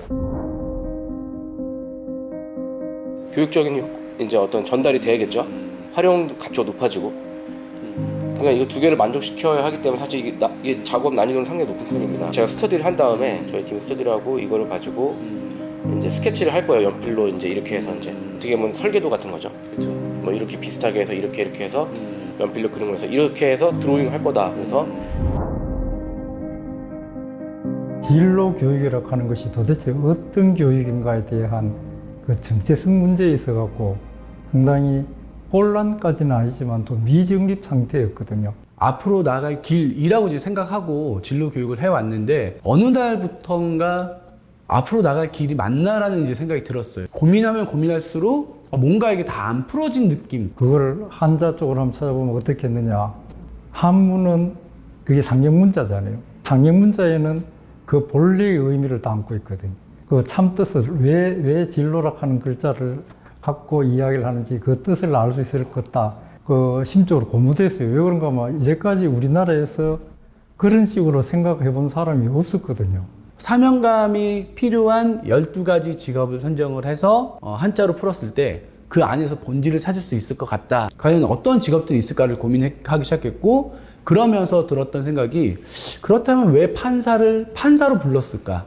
분명히 판사를 다른 명칭으로도 쓸 수 있었을 텐데 판사로 불렀던 이유는 그 판자와 사자에 뭔가 이제 의미가 있지 않을까. 진로라 하면은 취업을 하고 직장 생활을 하고 행복한 삶을 살고 뭐 이런 식의 이야기인데 그 뜻을 보니까 이거는 나아갔다가 돌아오는 그걸 표현을 하고 있더라고요. 내가 세상에서 일을 하기 위해 갖고 나갔다가 세상에서 성취한 결과를 가지고 돌아와 가지고 우리 가족과 함께 행복하게 산다. 이런 의미가 진로라 하는 말 속에 담겨 있더라고요. 야, 이거 정말 대단한 발견인데 진로 교육을 정말 이렇게 해야 되지 않을까. 너무 많이 들은 거예요. 공부를 잘하면 좋은 직업을 얻을 수 있어. 그렇게. 그 좋은 직업에 대한 의미 자체가 되게 잘못 해석되어 예. 있었던 거죠. 지금. 실제로 본질적인 역량을 가지고 있는 사람이 그 직업을 행해야 되는데 결국 본질적인 역량이 아닌 성적을 잘 맞는 사람들이 행하다 보니까 잘못된 직업인들이 이제 나타나는 거죠. 그 직업을 가졌지만 실패한 직업인들이 나오는 거예요. 그래서 역량이라는 그 단어에 굉장히 집중 많이 해요. 구글 번역기에서 진로 교육이라고 한글로 치면 영어 번역으로 커리어 에듀케이션 이렇게 나와요. 커리어 에듀케이션이라고 영어로 치고 한국어로 번역을 하면 직업 교육으로 해석이 돼요. 네, 그래서 진짜 진로 교육이라는 단어가 안 나와요. 그래서 선생님들한테도 그 말씀 드리면 되게 본인들도 생각 안 했던 거예요. 그냥 진로 교육은 그냥 커리어 에듀케이션 이렇게 생각했는데 실제 이게 직업 교육으로 표현하기 훨씬 더 정확하다 보니까 그러면 진로 교육은 뭘까 그러면은 다들 모른다고 하시더라고요. 그걸 푸는 것도 되게 이제 의미가 있겠구나. 한자를 푸는 것도 굉장히 힘들었지만 풀고 나서 이거를 이제 어떻게 이제 학생들에게 전달을 할까 고민을 많이 했는데 아무래도 한자에 대한 이야기를 하게 되면 한문교육처럼 딱딱하게 느껴질까봐 좀 더 재미있게 전달하기 위해선 그림으로 표현하고 싶다. 사실 저는 이제 드로잉 아티스트, 이제 여행 드로잉 아티스트 쪽에 가깝거든요. 그래서 여행 작가기도 하고 여행은 아니잖아요, 이 컨텐츠가. 교육이라는 분야고 또 단순히 교육이 아니고 진로 교육이라는 타이틀이기 때문에 일러스트를 하시는 분들, 만화를 그리시는 분들, 동양화, 서양화 하시는 분들, 디자인 하시는 분들도 많이 만나서 이 한자를 표현해 줄 수 있겠냐라고 했을 때 다들 너무 어렵다라고 이제 정중하게 거절을 하시더라고요. 정말 우연히 이준철 작가님을 만나서 이 말씀을 드렸더니 본인도 너무 의미 있는 작업이고 정말 해보고 싶다. 그런데 너무 어려울 것 같다. 그래도 끝까지 해보겠다. 어떻게 보면 직업도 여행이라는 생각이 딱 들더라고요. 제가 잘할 수 있는 스타일들을 여행이잖아요. 여행 드로잉이고 또 이렇게 동그랗게 그려갖고 하나의 도시를 영국이라는 도시도 그림을 그리고 서울, 뭐 파리 이렇게 그림을 그렸는데 이 컨셉을 12개의 직업에다가 좀 이렇게 매칭을 시켜서 스타일을 버전업 시켜보자. 길들이 있거든요. 이 직업을 여행을 하면서 이 여행의 의미, 이 직업의 의미를 찾고 나에게 맞는 직업은 무엇인지 12가지에서 찾았으면 너무 좋겠다는 그런 마음이 동기부여가 됐던 것 같습니다. 진로 교육을 이렇게 표현할 수도 있구나를 다른 사람들이 또 계속 보게 되면 또 본인들이 가지고 있는 역량과 본인들이 풀어낼 수 있는 방식으로 하나씩 그런 것들이 세상에 나올 것 같더라고요. 여러 명이 가진 집단 지성을 가지고 진로 교육을 표현하다 보면은 정말 우리나라의 우리 사회의 진로 교육이 얼마나 중요한지 어디까지 발전할 수 있는지를 마중물 역할을 해야 한다고 해야 되나? 그런 마음을 가지고 저는 이 작업을 계속 해 나가고 있습니다.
예. 영상 잘 보셨나요? 스님들? 좋습니다. 오늘 정말 좋은 말씀 많이 해주신 저희 안광배 대표님께 다시 한번 박수 부탁드리도록 하겠습니다. 네. 네. 저희가, 이게 또 라이브 방송의 매력이 소통입니다. 우리 선생님들과 소통하는 시간을 잠깐 마련을 좀 해보려고, 저희가 10분, 티톡 타임을 좀 준비해 봤습니다. 아마 이번에는 조금 저번에 티타임을 좀 들으셨던 분들은 새로운 코너가 생겼네 라고 생각해 주실 수도 있을 것 같아요. 그래서 제가 이제 이쪽으로 좀 선생님들 화면을 좀 볼 수 있으니까 제가 이쪽으로 좀 고개를 잠깐 돌릴 수도 있다는 점 미리 말씀을 좀 드리겠습니다. 자, 지금 제가 패들렛 그 주소를 올려놨거든요. 여기에다가 오늘 좀 강의 내용에서 궁금했던 점, 아니면 평소에 안광배 대표님께 좀 궁금했던 점들, 아니면 진로 교육에 대해서 궁금했던 점들을 지금 남겨주시면은 그거에 대한 답변을 좀 드릴 수 있는 시간이 될 수 있을 것 같고요. 지금 혹시 카메라를 켤 수 있으신 분들은 다 카메라를 켜주시면 저희가 좀 소통을 할 수 있는데 좀 원활하게 소통이 될 수 있을 것 같습니다. 자, 그래서 지금 패들렛 주소 보이시죠? 네, 주소에다가 여러분들의 궁금한 점을 남겨주시면 되고요. 일단은 남겨주시는 동안에 제가 먼저 한 가지를 좀 질문을 드리려고 합니다. 오늘 정말 딱 보시면 변하는 것과 변하지 않는 것, 변하는 것은 트렌드, 어떻게 보면 변하지 않는 것은 정말 아주 중요한 것, 본질들은 변하지 않았다라는 말씀을 좀 해주셨는데, 그러면서 다양한 직업들, 그것들을 한자로 풀어서 직업의 본질에 대해서 좀 얘기를 해주셨어요. 그 중에서도 이제 여러 가지 한 12개 직업들 중에 몇 가지를 뽑아서 얘기해 주셨는데, 한자 중에 저는 이제 기억에 남는 게 창업가가 좀 기억에 남습니다. 왜냐하면은 대표님께서 창업가시니까 캠퍼스 멘토를 창업했고 저도 이제 함께 하고 있는데, 저는 요게 좀 궁금했어요. 창업가의 본질 있잖아요. 그 본질 중에 그 한자에 이게 있다고 하셨어요. 중요한 것을 보관한다. 중요한 것을 지킨다. 라고 했을 때, 저희의 창업했을 때 대표님에게 중요한 것, 대표님이 지켜야 할 것들은 어떤 것들일까? 제가 이제 한편으로 또 캠퍼스 멘토 구성원이기도 하니까 그런 것들이 좀 궁금하더라고요. 그래서 그거에 대한 질문을 해드리고 그거에 대해 답변을 해주시는데, 답변을 듣는 동안 선생님들께서는 질문할 것, 다음 질문할 걸 어떤 것들을 질문할 수 있을까 고민해 주신 다음에 거기다가 패들렛에 남겨주시면 감사하겠습니다. 자, 그러면 대표님께 중요한 것, 지켜야 하는 것 어떤 겁니까?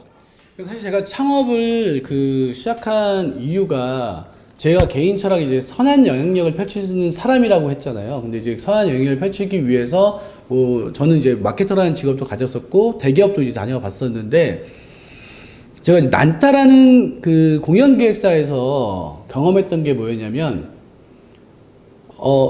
돈이 없는 친구들과 또 돈이 아주 많은 사람들이 굉장히 공평하게 즐길 수 있는 컨텐츠가 문화 컨텐츠라는 생각이 좀 들었었어요. 그래서 그때 제가 난타에 매료가 됐던 게, 500억 자산가나, 예를 들면 이제 500만 원이 전 재산인 사람이나 똑같은 공연을 볼 수 있잖아요. 물론 자석의 차이는 있을 수 있겠지만, 배우들이 500억 자산가 앞에서 열심히 하고 500만 원 자산가 앞에서 열심히 안 하고 하진 않습니다. 그들은 공평한 컨텐츠를 즐길 수 있다는 거죠.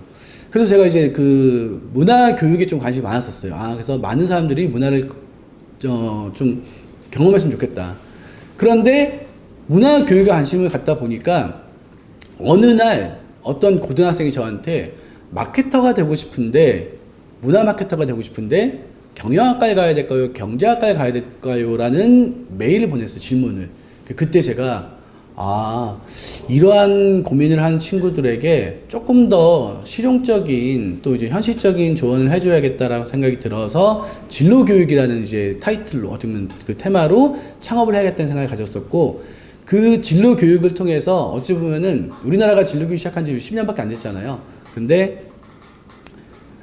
우리가 이제 진로교육에 있어서 생소하지만 도전을 하고 흔적을 남기면 누군가가 우리의 흔적을 따라서 또 새로운 것을 만들고 계속 그게 축적이 되다 보면 전체적으로 이 진로교육의 컨텐츠가 풍부해지고 우리 아이들에게 도움이 돼서 우리 미래가 조금 더 밝아지지 않을까. 그래서 저는 어떻게 보면은 이 진로교육이라는 새로운 산업에 이제 창업으로 이제 들어갔기 때문에 진로 교육이라는 관심을 좀 사람들한테 많이 끌 수 있는 역할을 하고 싶었어요. 그래서 이제 캠퍼스 멘토를 더 잘 성장시키고 진로 교육으로도 성공할 수 있다는 걸 사람들에게 많이 알리면 더 많은 사람들이 진로 교육으로 관심을 가지고 또 노력을 할 수 있지 않을까. 그래서 약간 진로 교육 산업의 약간 그 초창기 멤버로서의 책임감을 좀 많이 가지고 그걸 지키고 싶다는 생각을 하고 있습니다. 네. 아, 예. 저희 패들렛에 혹시 질문 주실 때, 요거 이름도 성함도 좀 같이 주시면은 어떤 분께서 질문해 주시는지 알 수 있을 것 같은데, 일단 대표님께서 답변을 주신 이거, 지켜야 하는 것은 진로 교육에, 사람들의 관심과 어떠한 진로 교육의, 네, 책임이라고 생각이 됩니다. 그리고 이제 패들렛에 좀 질문을, 네. 박명자 선생님께서 질문을 주셨는데, 직업의 본질적 역량을 키우기 위한 어른들의 역할은 뭘까요? 근데 이게 다양할 것 같아요. 선생님의 역할도 있을 수도 있고, 부모의 역할도 있을 수도 있고, 어떻게 보면은 진로 교육을 이끄는 대표님의 역할도 있을 것 같은데, 역할들이 뭐가 있을까요? 조금 이제 뭐 사람들마다 생각이 다를 수 있겠지만 저는 이미 직업의 본질적인 역할을 하시는 사람들이 굉장히 많다고 생각이 들어요. 알려지진 않지만 우리가 보통 뉴스를 보다 보면 사건 사고가 많이 나와요. 보통 우리가 뉴스를 뭐 50분짜리 보면은 대부분이 안 좋은 사건 사고가 한 40분 나옵니다. 좋은 얘기가 별로 안 나와요. 어찌 보면 우리 아이들이 언론을 통해서 또 이제 어른들의 이야기를 통해서 들을 수 있는 것들은 뭔가 좀 자극적인 이야기들이 많은 것 같아요. 그래서 제가 그 최근에 이제 좀 많이 그 참고하는 자료가 이제 유재석 씨와 조세호 씨가 하고 있는 유퀴즈, 예, 그걸 많이 보는데 거기에는 정말 그 굉장히 우리가 관심을 갖지 않았던 직업들까지도 그 사람들의 어떠한 경험과 또 그 사람들의 생각들을 너무 잘 녹여서 이제 물론 명예 MC가 진행하니까 그럴 수도 있겠지만 굉장히 잘 뽑아내시더라고요. 그래서 그러한 이제 어떻게 보면 어른들이 본질적인 역량으로 충분히 그 역할을 수행하시는 많은 사람들을 아이들에게 많이 노출시켜줬으면 좋겠어요. 경험시켜줬으면 좋겠어요. 예, 선생님들일 수도 있고요. 또 이제 부모님들일 수도 있고요. 그래서 캠퍼스 멘토도 굉장히 그런 직업인들을 많이 찾아내서 그들의 이야기를 아이들에게 전달하려고 하는 이유도 아이들이 좋은 경험을 많이 하면 할수록 거기에 대해서 이제 또 생각을 많이 하게 되잖아요. 예, 그래서 어른들이 그런 본질적인 역량을 가지고 훌륭하게 직업을 수행하고 있는 많은 분들을 좀 노출을 많이 시켜줬으면 좋겠다. 예, 그 생각이 좀 들었습니다.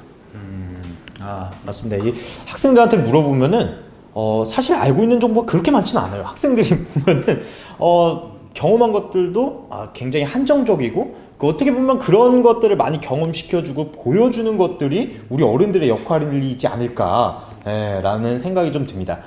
질문들이 많이 올라왔네요. 네, 이 중에서 하나를 고르자면은 혹시 대표님 혹시 눈에 띄시는 거 혹시 있으십니까? 저 연봉 얘기 좀 하고 싶었어요. 연봉 얘기. 질문을 읽어주시고 네, 답변을 좀 해주시죠. 그 20대가 직업 선정하는 중요한 기준 1순위가 연봉이라고 하잖아요. 근데 실제로 이거는 저는 평균의 오류인 것 같아요.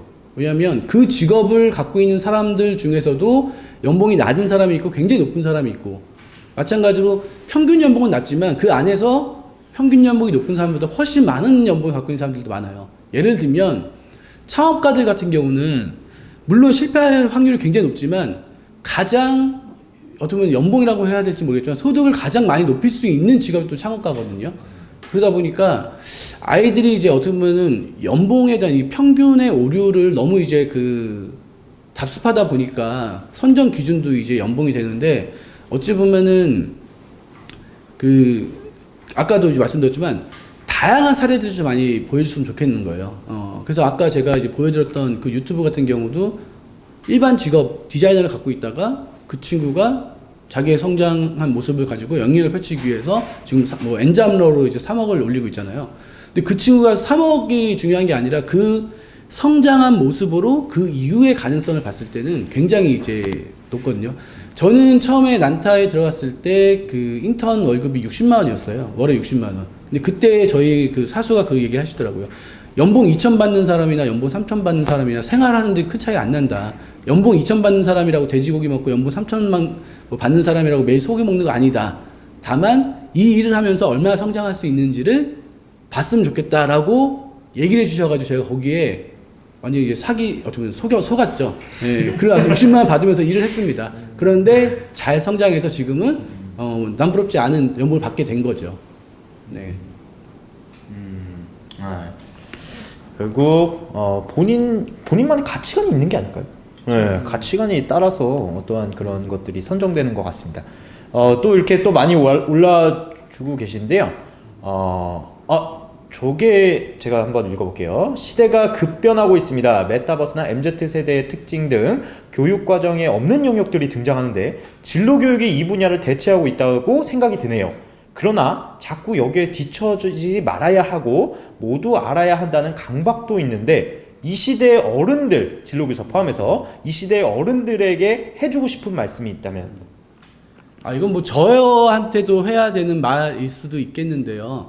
제가 이제 10년 동안 진로 교육을 연구하다 보니까 점점 겸손해지더라고요. 처음에는 제가 선생님보다 좀 더 많이 이제 고민을 하고 있다라는 생각이 들어서 많은 사례들을 선생님들한테 많이 공유해드리기 시작했었어요. 근데 어느 순간 저보다 더 많은 사례를 갖고 계신 분들도 계시고 더 많이 고민하시는 분들도 계시더라고요. 그리고 이 진로교육이라는 진로라는 영역이 너무 넓고 너무 깊어서 또 너무 빨리 변해서 사실상 이거를 우리가 다 알고 간다라는 건 불가능한 것 같아요. 그래서 어찌 보면은 많이 알아야 된다라는 그 내용을 그냥 저는 내려놓는 게 맞는 것 같아요. 그냥 내가 지금 관심 있는 분야에서 조금 더 공부를 한다라는 그 의미로 가는 게 좋지, 이 진로라는 영역을 내가 전문가가 되겠다라는 욕심을 갖게 되면 사실상 그거는 정말 욕심에서 끝날 가능성이 높다. 그래서 진로라는 영역은 사실상 어떻게 보면은 그 아이들이 자신의 인생을 이제 만들어가는 과정이다 보니까 제가 그 답변을 드리기 전에 여기 질문 몇 분이 몇 분이 공통적인 질문을 해주셨는데 그거를 같이 좀 말씀드리고 싶어요. 제가 생각하는 진로교육이라는 그 질문을 좀 하신 분들이 여러분이 보이셔서 제가 말씀을 드리자면 생텍쥐페리가 그런 이야기를 했더라고요. 제가 뭐 명언을 좋아하진 않지만 이 말은 되게 많이 기감됐는데, 배를 만들기 위해서 재료를 구하고 뭐 일을 분배하고 일감을 나눠주고 이렇게 하는 것보다 그들에게 저 바다 건너 그 바다에 어떤 가능성이 있는지 동경을 심어주는 것이 훨씬 더 낫다라고 이제 이야기를 하는 거 보면서 저 스스로도 그래야겠다. 제가 아는 걸 계속 만들어서 아이들에게 전달하는 것보다는 아이들 스스로가 느낄 수 있게끔 그들의 동경심을 자극할 수 있는 동기부여를 만들어주는 게, 근데 그게 제 모습에서 동기부여가 될 수도 있고 또 어떠한 또 사건과 사례를 통해서 또 교육을 통해서 할 수도 있겠지만 저는 이제 그렇게 뭐 진로 교육을 좀 정의를 내리는 게 맞지 않을까 생각이 듭니다. 네. 답변이 되셨을지 모르겠습니다. 자, 충분히 답변이 됐죠? 선생님들 오케이? 네. 지금 뭐 오케이 해주신 분들도 계시고. 네. 좋습니다. 이제 시간 관계상 딱 마지막 한 개 질문만 받을 수 있을 것 같아요. 예. 그래서 방금 올라오신 분들 중에서 한 분만 받고 끝내보도록 하겠습니다. 이제 어떻게 보면 이제 저희가 진로 교육에 대해서는 다 설명을 드릴 것 같고, 그러면은 이거 뭐 넘어갔네요. 네.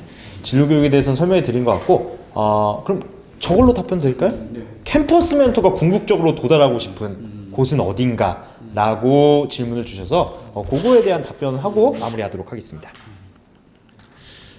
사실 저희가 아까 말씀드렸다시피 진로교육 산업에서의 책임감이 굉장히 많이 강해졌어요. 왜냐하면 제가 최근에 어떤 연구원에서 진로교육 기업들의 현황을 좀 분석하고 싶다고 해서 저보고 이제 좀 찾아달라고 하더라고요. 그래서 제가 한 50군데를 제가 생각나는 50군데 진로교육 회사를 찾아서 리스트를 전달했는데 그 리스트를 정리하면서 굉장히 마음이 아팠어요. 왜냐하면 그 50군데가 너무나 다 영세하더라고요. 너무나 영세해서 과연 3년 후, 5년 후, 10년 후 과연 이 회사들이 성장할 수 있을까라는 이제 생각이 들더라고요.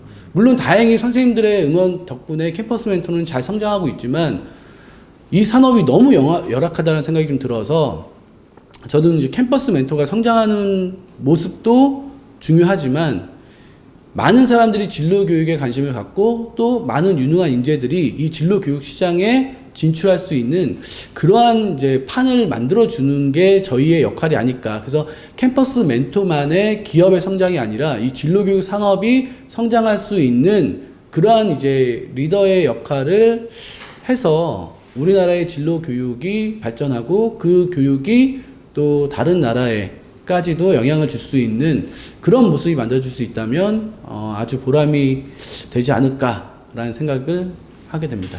네. 아, 네. 저희가 이제 이 산업을 이끌어 가도록 하겠습니다. 저도 구성원이니까 함께 대표님과 함께 파이팅 넘치게 한번 가보도록 하겠습니다. 오늘 예. 윈윈 너무 멋져요. 기대가 된다고 선생님께서 댓글 남겨주셨습니다. 자, 오늘 그 안감의 대표님과의 대화는 여기서 마무리를 하고요. 오늘 정말 선생님들과 함께 소통해 주시고 함께 많은 이야기를 해주신 대표님께 다시 한번 박수 부탁드리도록 하겠습니다. 네, 감사합니다. 네. 자, 제가 이제 어느 정도 마무리로 좀 공지사항분 할 것들 말씀드리고 끝내도록 하겠습니다. 네. 자, 그래서 선생님들 오늘 괜찮았죠? 새로운 이런 10분 틱톡도 하나 넣어봤는데 어떻게 괜찮으셨습니까? 네? 선생님들 괜찮았어요? 이게 사실은 이 줌으로 하는 게 연수 같은 것들, 다른 연수 같은 것들 보면은 항상 이게 소통이 아니라 뭔가 벽에다 대고 이야기하는 그런 모습들이 좀 많이 보이더라고요. 그래서 온라인으로 정말 선생님들과 함께 소통하는 그런 방송을 만들고 싶다 라고 해서 여러 가지 다양한 것들을 시도하고 하고 있습니다. 그랬더니 진짜 다른 곳에서 많이 놀라세요. 어떻게 하면 도대체 캠퍼스 멘토에는 이렇게 선생님들을 100분 모셔놓고 이렇게 이야기를 하느냐 라고 하는데 저는 그냥 선생님들과 차 한잔 마시면서 놀고 싶을 뿐입니다. 그래서 오늘도 좀 즐겁고 놀면서 조금 성장할 수 있는 그런 시간이 되셨으면 좋겠어요. 자, 그래서 다음 티타임 또 기대하시는 분들도 많으시죠? 네, 다음 티타임은 무엇이냐? 선생님들 메타버스에 대한 실습이 부족하다는 의견들이 너무 많았습니다. 메타버스를 실습하고 싶다, 체험하고 싶다, 경험하고 싶다. 선생님들의 의견 저희가 수렴했습니다. 메타버스로 수업하기 T를 준비했는데요. 다음 주에 진행이 되고요.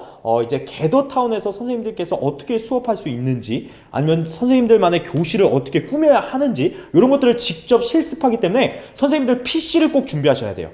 핸드폰으로 할 수가 없습니다.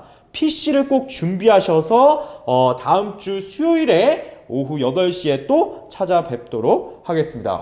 지금 야호 너무 좋아요 이렇게 외쳐주시는 선생님들 계시고, 자, 그래서 신청하기 그 링크를 좀 올려드렸습니다. 그래서 그 링크에 따라서 신청하기 작성을 해주시면 됩니다. 그렇죠. 이제 겟더타운으로 수업하고 싶은 선생님들 굉장히 많으실 거예요. 그래서 누가 이 강의를 하느냐? 우리 그 이재우 대표라고 저희 캠퍼스 멘토에서 또 새로운 연구소와 다양한 또 사업을 하고 있는 이재우 대표고요. 이재우 대표는 실제 Z세대예요. 그래서 저희가 이 Z세대에게 메타버스 그리고 겟더타운이 실제로 어떻게 사용될 수 있고 또 아이들은 또 어떻게 이용하고 있고 거기에서 우리는 교사로서 어떻게 또 수업을 할 수 있는가에 대해서 들어볼 수 있을 것 같습니다. 선생님들 어떻게 기대되시나요? 기대되시면은 반짝반짝 오케이, 좋습니다. 그러니까 다음 주에 많은 사랑과 관심 부탁드리고요. 자, 그래서 오늘 열심히 참여해 주신 분들 계시죠? 또? 네, 열심히 참여해 주신 분들 제가 티마스터 선정을 했습니다.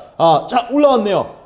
나사용 설명서 3분과 어떻게 됐을까? 건축가 3분 그리고 수의사 3분 당첨되셨습니다. 축하합니다. 박수. 자, 이분들은요 저희 친절한 동주씨 1대1 채팅방이 있어요.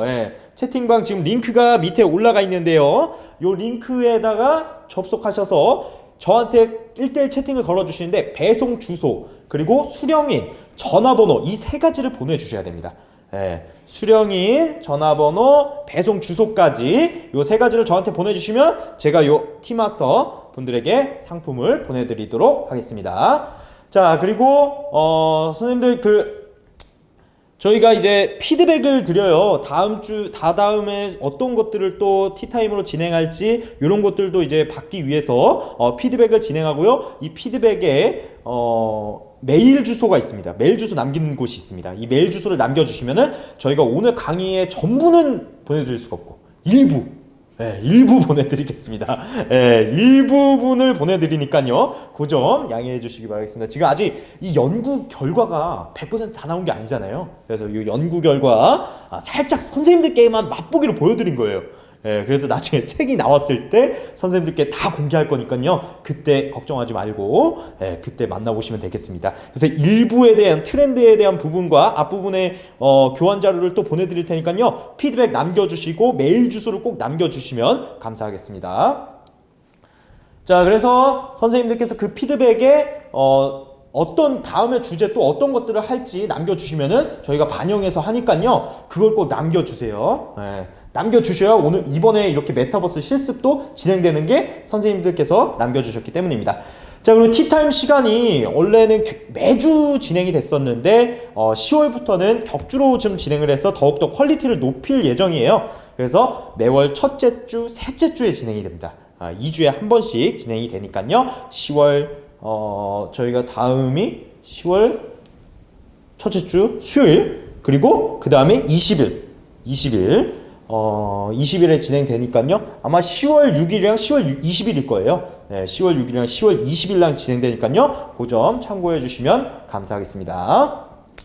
자, 그리고 오늘 혹시 놓쳤다, 오늘 다시 보고 싶다 하시는 분들은 캠퍼스 멘토 교구몰에 들어가셔서 교환자료실 클릭하셔서 티타임 누르시면은 다시 보기가 있습니다. 그래서 혹시 다음 주에 메타버스를 들어야 되는데 Z세대에 대한 트렌드를 못 들었다 하시는 분들은 그것도 한번 들어보시면은 또 좋은 내용이니까 한번 참고해 주시면 되겠습니다. 채팅창에 티타임 다시 보기 페이지가 링크가 올라갔네요. 저것도 한번 눌러보시면 되겠습니다. 저거 지금 다시 보기 페이지 링크가 조금 잘못된 것 같은데, 구글 페이지인데 저게 맞는지 모르겠어요. 자, 아무튼 티타임 다시 보기 페이지가 있습니다. 자, 그리고 티타임 공지방이 있어요. 저희가 이제 티타임이 시작한다, 다음 주에 어떤 내용이다 알려드리는 공지방이 있으니까요. 그 공지방에 접속을 하고 계시면은 저희가 알림을 알려드립니다. 다음 주에 어떤 내용이 진행되고요, 어디다 신청하시면 되고요, 피드백 뭐 이런 것들 다 남겨드리니까요. 티타임 공지방에 남아 있으시면 되겠습니다. 티타임 공지방도 제가 지금 올렸는데 저거 티타임 공지방이라고 한글까지 다 복사해 주셔야 돼요.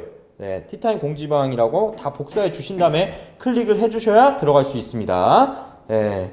한글로 남겨져서 그러네요. 자, 여기에 비밀번호가 있는데요. 비밀번호가 5966이에요. 그래서 선생님들 쉽게 못 들어오는 채팅방입니다.